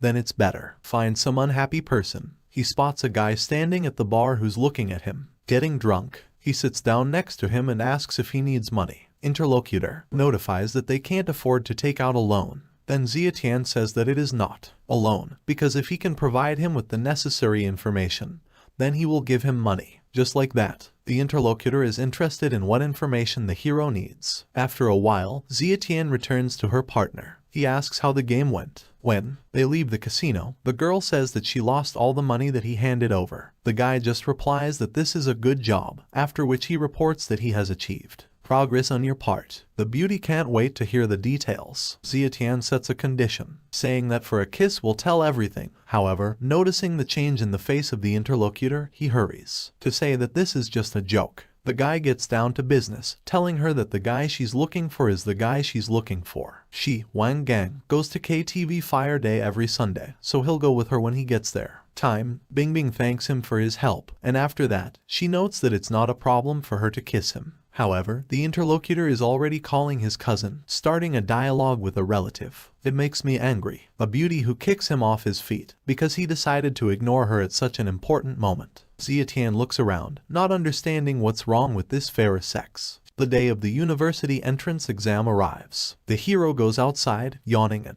stretching. He decides to go and sit somewhere. The guy also thinks about the fact, why doesn't he find a place to drink? Zietian goes to the bar and buys herself some alcohol. The girl sits down next to him, offers to buy her a drink. The guy does not have time to answer anything, as the representative, the fair sex with deft movements of her fingers takes the glass of alcohol from him and does a couple of sips. The hero asks what's wrong with her. The unknown woman replies that this is all just booze and you shouldn't be so stingy. At this point, three guys approach the couple from behind. Recognizing the girl as someone familiar, the man asks the beauty to return his wallet, and then they will forget about it. The girl does. He pretends to have no idea what wallet he's talking about. Then the goon asks that the beauty, I didn't force them. She also hides behind the hero's back, claiming that her boyfriend is here and he is very happy with her. Strong. Suddenly, Zietian hands the wallet to the other person, clarifying, this is what he wants. Girl. She curses under her breath, because she wanted to hide it for a while. The big guy thinks the guys with him is playing, and his friend realizes that the couple really did it. The hero is negative. She nods her head, noting that he doesn't play with men. These words irritate the Trinity, and they break down on the hero with fists, and he gets rid of them so quickly that the girl doesn't even know what to do. Understands what happened. At this point, one of the girl's subordinates at the end table leans over her, clarifying, did Miss Hong see it? The same one asks you not to take it into your head. Zietian turns to the beauty behind her. He tells her that she drank his glass of wine, so she should remember. Pay the invoice. This stresses the girl out, but she throws herself at him again, asking where he lives and where he wants to go. Does he want her to take him home in a taxi? The hero replies that it is not necessary. The girl specifies, in fact, she's laughing inwardly, because she's already swiped the miser's wallet. And when he gets out of the car, she's not going to let him go. Taxi, and he will not have money to pay for the trip? He will cry. Representative. The fairer sex feels its pockets and notices the oddity. The hero holds the wallet with 2 fingers, saying that there is no point in looking for it, because he has already returned it. The girl is not offended, noticing that he is just a professional. The guy gets in a taxi and calls to Brother Zhu. The same person immediately asks how the exams went. Zietian asks you not to worry about. There are no problems with this issue, and the tournament will be held in 3 days, so he can't skip it. The hero ends the conversation. Mentally, he notes that he's not as weak as he used to be, more than enough to handle sin. 3 days pass quickly and the guy goes with his brother and his student to the villa. Leolin. At the entrance, they are met by a beefy man with a long braid. He asks you to enter the old days. Shuya. He thanks you. At this time, the hero Mr. Fan asked him to visit this place. Besides, he was hoping to see an old acquaintance. The man asks if the guy's last name is Yang. The hero fully introduces himself, thereby giving a positive answer. Then the other person decides to ask if Zietian is confident in today's situation. The meeting. The guy says that if he wasn't sure, he wouldn't have come. The man laughs, saying that he really is a hero with a child's body. Then a group approaches the two people who are talking. One of whom notices that they are a little late. They turn to the inflated one, to the man, as to Mr. Fan, and the latter declares that it is not too late, so they can prepare for, well, now that everyone's here. An unidentified middle-aged man with a mustache wishes to discuss first. Rules. He wants Zhu Dechuan's pair of eyes when he wins, and he also wants Xia Qian lost one leg. The hero also wonders what will happen if he wins. A man with a mustache reports that in this case, they would forget about the past, and Zhu Dechuan would no longer have anything to do with him, and he himself would not. It won't hurt Tom. The conversation is interrupted by the son, who is not ready to let the old man go just like that. He expresses a desire to kill Zhu Dechuan. Then the owner of the estate notices that the boy does not have the possibility of killing someone in Leolin Villa. The father closes his son, fearing the wrath of the master, Fan, so he asks the latter not to take it personally because he's still a child. Tian also declares that if the opposite side needs his life, then he is ready to bet it, provided that the enemy does the same. A man doesn't understand how a guy does. My miserable life against his. Then Xiao Fei gets angry, trying to get into the conversation of adults. Such arrogant words towards the master hurt him, but the hero calls him. Calm down. At this point, another person enters the room, saying that to fight Zietian's opponent will be him, so no one can save him from the quicksand now. Mr. Fan, hearing the words of the fighter, decides to find out if the hero belongs to quicksand. Having received a negative answer, he emphasizes that this fight can take place, and, regardless of their bids, this decision will be guarded personally by them. In a few minutes, the battle begins. The opponent jumps up, trying to throw a roundhouse kick. We're napping. He blocks the kick with his fist. In that instant, Mr. Fan recognizes the guy's style. This is Tai Chi. The hero's opponent also understands that he is in the early stage of the yellow level, so he decides not to delay any longer. He wants to see if Zietian has what it takes. They collide again, and the brunette blocks an opponent's attack. The enemy mentally notes that he underestimated his opponent, because with him will be harder to handle than he thought. Zietian's height inspires awe in a fighter's heart, so he wants to get it over with quickly. A street fighter takes a fighting stance and concentrates his energy. The man's son stands for claims that he has become serious, which means that the guy has. There's not a chance. Xiao Fei asks you to be more careful with your master. The hero, realizing that the enemy decided to act as ruthlessly as possible, decides not to leave him a single one. A chance. When the other party's kick was about to hit Zietian, the other party threw a kick at him. His index finger is in the way. This action shocked San, who didn't have time to stop him. Your attack. In the next instant, the street fighter was already sprawled on the floor, holding onto his leg. While San was writhing in pain, Zietian calmly walked over to him and pressed another pain point, only on the other leg. The guy screamed in pain, which caused a worried exclamation from the mustachioed man, and the joyful shout of Brother Zhu and his disciple. The hero straightened up and said that San had lost both of his legs, but he won't kill him, because he has a lot of enemies whose bills he hasn't paid yet. Mr. Fan also wondered who the Tai Chi guy was studying with. Zietian says that he learned this by accident once in the park, and he showed it to him. Mr. Fang, who also told him to come visit him at Leolin Villa one day. After that, it becomes clear to the interlocutor why all these movements were so familiar to him. Zhu Dechuan suggests finding a place to celebrate. The hero also picks up the phone, after which says it won't work today because he's busy, so he suggests rescheduling it. The celebration is for another time. Evening comes. In one of the alleys, the hero is called by someone. This person turns out to be Bingbing, who confesses that I thought he wasn't coming. The guy notices that the girl is late and still dares so. She talks about him, then asks him why she's dressed up like that today. Really, officer? I wore a dress together with my usual sports uniform today. Representative. The fairer sex tries to catch their breath, saying that she didn't want him to dress up on purpose. Hers, so I chose my own clothes. Then my partner twists her leg, almost falling. The hero reacts in time, holding it. He knows perfectly well that she's not used to it. High heels, so he is ready to help her. There's laughter from the sidelines, and then a girlish voice announcing that she's met him again. Attracts the attention of both. Partners turn around and see a girl in luxurious black dress. Bingbing asks who it is, and Xia Tian bluntly says that it is a thief. In fact, this is the same girl who tried to rob him the other day. After these words, the police take off from their place, wanting to catch the thief, and the latter runs away, not realizing that happens. After seeing what he did, the guy admits that he shouldn't have said it.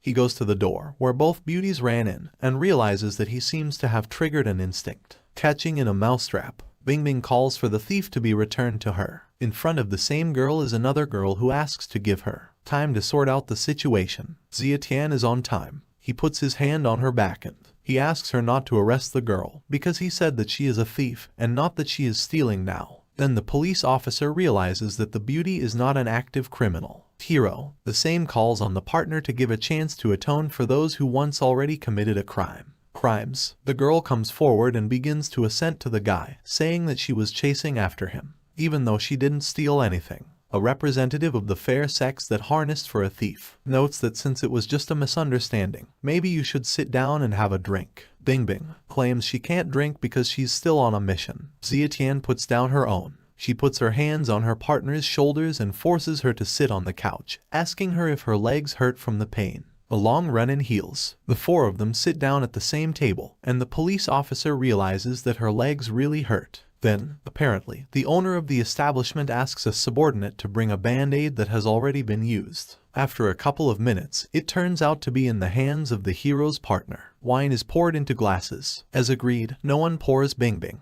The girl is the same. I am dissatisfied with this development. She takes the glass away from Xia Tian, who looks blank. He asks her what she's doing. The same one overturns the glass without further ado, and the hero immediately. He realizes that it was just an indirect kiss. On the face of the hostess of the establishment appears smile, while Bingbing downs a whole glass in one gulp. The owner of the restaurant whispers to the hero that she jealous. The latter does not understand who they are talking about. Then the girl with red hair. He looks at the drinking police officer. Xia Tian feels like he's being electrocuted. He understands that the other person is referring to her, but he believes that this cannot be, because he has. I have no place in my head for such things. The girl calls him a stupid boy. Hostess emphasizes that girls behave this way only if they are jealous and if they don't believe them. If she did, then he'd just have to wait. As soon as Bingbing gets a glass of alcohol out of her mouth, she says. She gives the guy a very telling look, then grabs his arm and pulls him along, declaring that it's time for them to go because they still have work to do. Xia Tian also asks her partner to keep her cool in his hands, and he is amazed that she got drunk from one glass of alcohol. At this time, the hostess asks not to steal anything from her bar, and the thief sadly holds out what she needs. Too bad he already has a girlfriend. Bingbing, along with the guy, rents a karaoke room and starts singing I love you for the rest of my life. For the first time in my life, I allowed. Let yourself drop all inhibitions. Let me dream of you and myself. Xia Tian notices that this is the real loss for her is not debuting as an idol. The girl also reminds that her singing is just a cover. She also told him to keep an eye on the target, so she clarifies whether he did it. The guy tells her he's watching, so she doesn't have to be so loud or they'll have to talk to her. They'll hear you. Bingbing claims to have rented a room with a better view, so her partner should be there. Get serious. The hero calls her to turn off the microphone. In fact, their goal is already here, but there is one caveat. The brunette is not averse to interrupting a couple in love, but it will not be good to defame the eyes of this lady. The police station.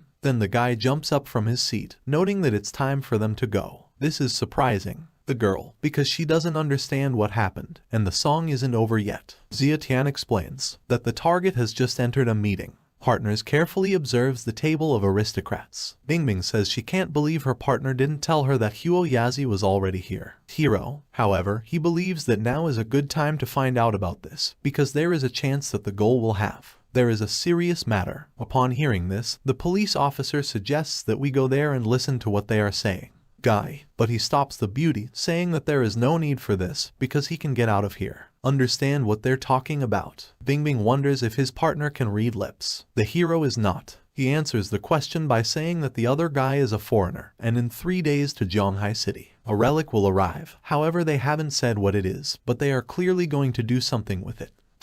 Then the girl realizes that theft is a very big deal. She finds it hard to believe. After all, such things cannot be joked with, so she clarifies whether her partner is cheating. Zia Tian notes that he wouldn't joke around with something like that. After that, the police officer decides to trust him, adding that she was willing to buy him a drink since he'd been accompanying her all day. On a task, the hero also apologizes, saying that he can't today because his cousin is only a child. I texted him to go home. Bingbing asks again about his cousin, wanting to know if she still lives there. The guy with her. The guy gives a very vague positive answer. The beauty blushes and asks if he has permission, if they can live together, and he's not old enough to get married yet. The guy doesn't understand why he should. You need permission, after which he once again reminds you that the girl is his cousin, but realizing that this does not really work, he adds that they do not live alone, but she lives together with her. My best friend. Bingbing clarifies, it turns out 2 girls and a guy. Zia Tian notes that the more her partner talks, the more outrageous it becomes because she's supposed to. I've watched some fantastic movies. At this time at home 2 girls are standing at a strange thing. Only in some towels. Kingsu nervously asks if they are actually going to do this. A friend notices that they promise to celebrate, so it will be a surprise for everyone. The cousin agrees, a little embarrassed. In her mind, she wishes that Zia Tian would hurry up. I returned home. The hero returns home late at night. As soon as he opens the door, he lets everyone know. To the tenants who came here, he is greeted by 2 girls dressed in very revealing outfits. Rabbits. The cousin has a black outfit with white fur, and the blonde has a pink outfit. They rush it to congratulate him on becoming the best student in the university entrance exam. The hero's gaze falls on the very elegant form of a handsome man. He freezes, speechless. The unusual reaction of the guy is noticed by the blonde. She nervously asks what happened, assuming he's too surprised. When the guy's nose starts to bleed, then their expressions change. The blonde-haired girl now repeats her own voice more confusedly. Does Kingsu notice that this is bad? She thinks it has become too exciting for her. Zia Tian also wants to lose her sight at this moment, trying not to open her eyes, which are still closed. They fall on the appetizing forms of the fair sex. When beauty's fit, while trying to wipe away the blood coming from his nose, the hero stops them by trying to move away and create a distance between them. The next morning, the hero moves through the corridors of the office, mentally noting that these 2 girls almost killed him last night, celebrating his record-breaking exam scores, even though he had to. It's hard to deny the fact that it was a good celebration. After that, the guy is negative. He shakes his head, trying to clear his head as he heads over to Nurse Ru. Zia Tian opens the door and enters the study, wishing good morning to Sister Ru. The latter notices that he had come at a very good time, because she wanted to ask him for a favor. The girl passes to the guy a bouquet of gorgeous flowers, and the hero immediately asks who sent them. Inside the bouquet there are 2 notes. One says that Hua loves her, and the other says that Ruru is a light in the dark night. He considers this a very banal gesture of showing attention. The girl orders the guy to take the flowers and go to the urn. When a guy does this, he asks what he should do next. The beauty asks him to open the basket and throw them away. Zia Tian obeys Sister Ru's orders. Seeing the very irritated state of the interlocutor, the hero is in a hurry to find out what happened. Ta says that Wen Jiahua is one of the 4 young masters of Zhonghai. He constantly stalks her and annoys her. Zia Tian notices that I constantly heard about the 4 young masters of Zhonghai. Sister Ru broadcasts that there is a Jiang, Qianshu, Hu Franai, Jiahua, and Wang Nianlin are, to put it bluntly, the 4 rich and powerful, a playboy in their families, and Wen Jiahua is the 2nd son in the powerful Wen family. The hero knows Wang Nianlin. This is the same blonde man who is chasing his cousin. Interviewee tells him that he'd better not provoke this guy, because Mr. Wang is known as the #1 genius doctor in Zhonghai City, and his network covers the entire Zhonghai City, and no one dares to provoke him. The hero nervously reports that he has already done it. Sis Ru exhales languidly, telling her to forget about what she just said. At this point in the door there is a knock on the door, and then a guy's voice asks if Ruru is here, his light in the dark room. Nights. The girl begins to shake from what is happening. Zia Tian asks what he should do and if she wants to let him in. The girl in response asks, what should she do if she doesn't want him to come in? because all the guards are scared of this powerful woman, a person, so they don't dare stop him from going to her. The hero also notices that if she doesn't want to do something, then she can let him take care of it. Sister Ru clarifies, what is the interlocutor going to do? The guy doesn't say anything. He gives the doorknob a sharp tug. He opens the door and opens it. At the entrance stands a plump young man with a bouquet of luxurious flowers. Both are very frightened, and the hero is even surprised that he will have to deal with such a creature.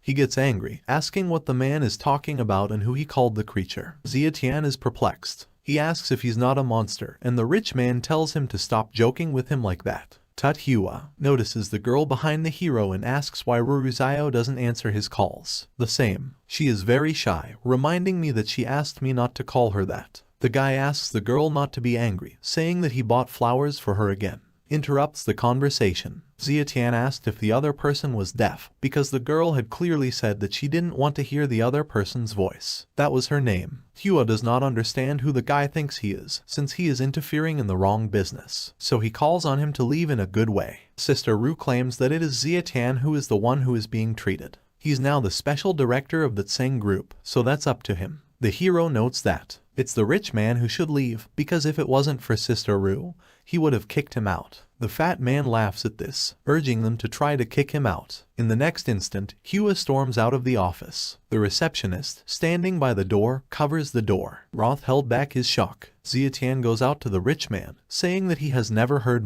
a more ridiculous request than wanting to kick yourself out. The hero grabs the screaming fat man by the arm. The guy doesn't understand what the guy is up to, so he just prays that the guy will let him go. Zietian walks over to the trash can and uses one hand to send her impudent admirer, Sister Ru, into it. After that, it states that the garbage should be sorted properly. The rich man, he looks out of the trash can, shouting that Tom should wait a little longer and pay for it. The hero is the same. He returns to the office, where the girl asks him what he did with Wenjie. He explains that he followed her advice, so he went to the basket and threw it away. The guy comes up to the girl and pats on the head, noting that she can no longer be afraid of anyone.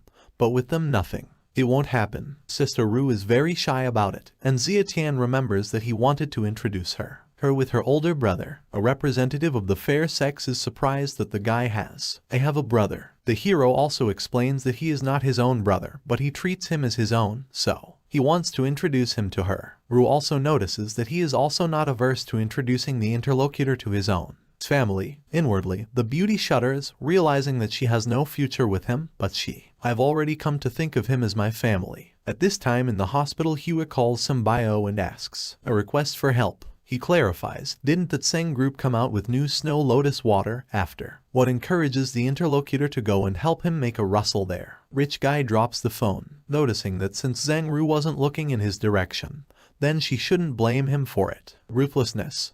The girl suggests going to another place, wanting to see the clothes there. The hero is the same, calls her to stop, because he can't carry so many clothes. Sang-Ru also notices that before she went to his brother's house, she should dress him up properly, because she didn't want to see him again. It looked too shabby. After that, she notes that they have reached a retail outlet. Their new lotus water, so she suggests we go and see how things are going. They approach the point and see a crowd of people, realizing that there are quite a lot of buyers. Zietian also emphasizes that all these people are not customers. A few girls indeed. In the first rows, they shout about their problems. One of them had her face ruined by the water. Another states that the lotus water is a real poison.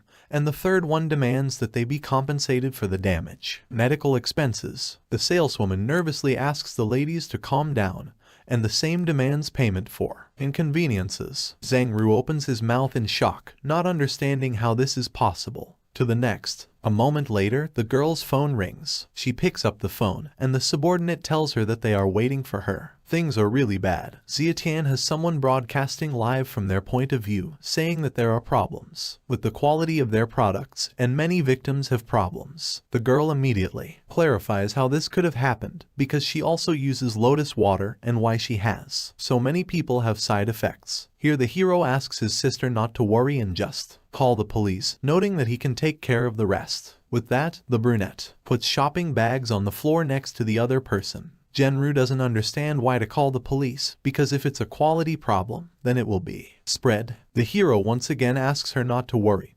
confidently stating that he knows about it. What's going on? He approaches the enraged ladies, asking them not to make a scene here, but rather, just say what's going on. Evil representatives of the fair sex ask who he is, such and how sideways it bothers him. Xiatian says that lotus water is their product, and he helps. Then one of the girls asks to look at her face, saying that it happened after she used his products. She asks how he's going to fix it. The brunette also snatches the phone out of the other woman's hands, starting to climb in her personal photos, while she's trying to figure out what he's doing. She takes him for a thief, complimenting this with what to take. It is illegal to view someone's phone number and view their photo album. Xiatian opens one of the doors from her photos, saying lotus water is a new product, but from her photo album, he sees that she's had acne for 6 months now.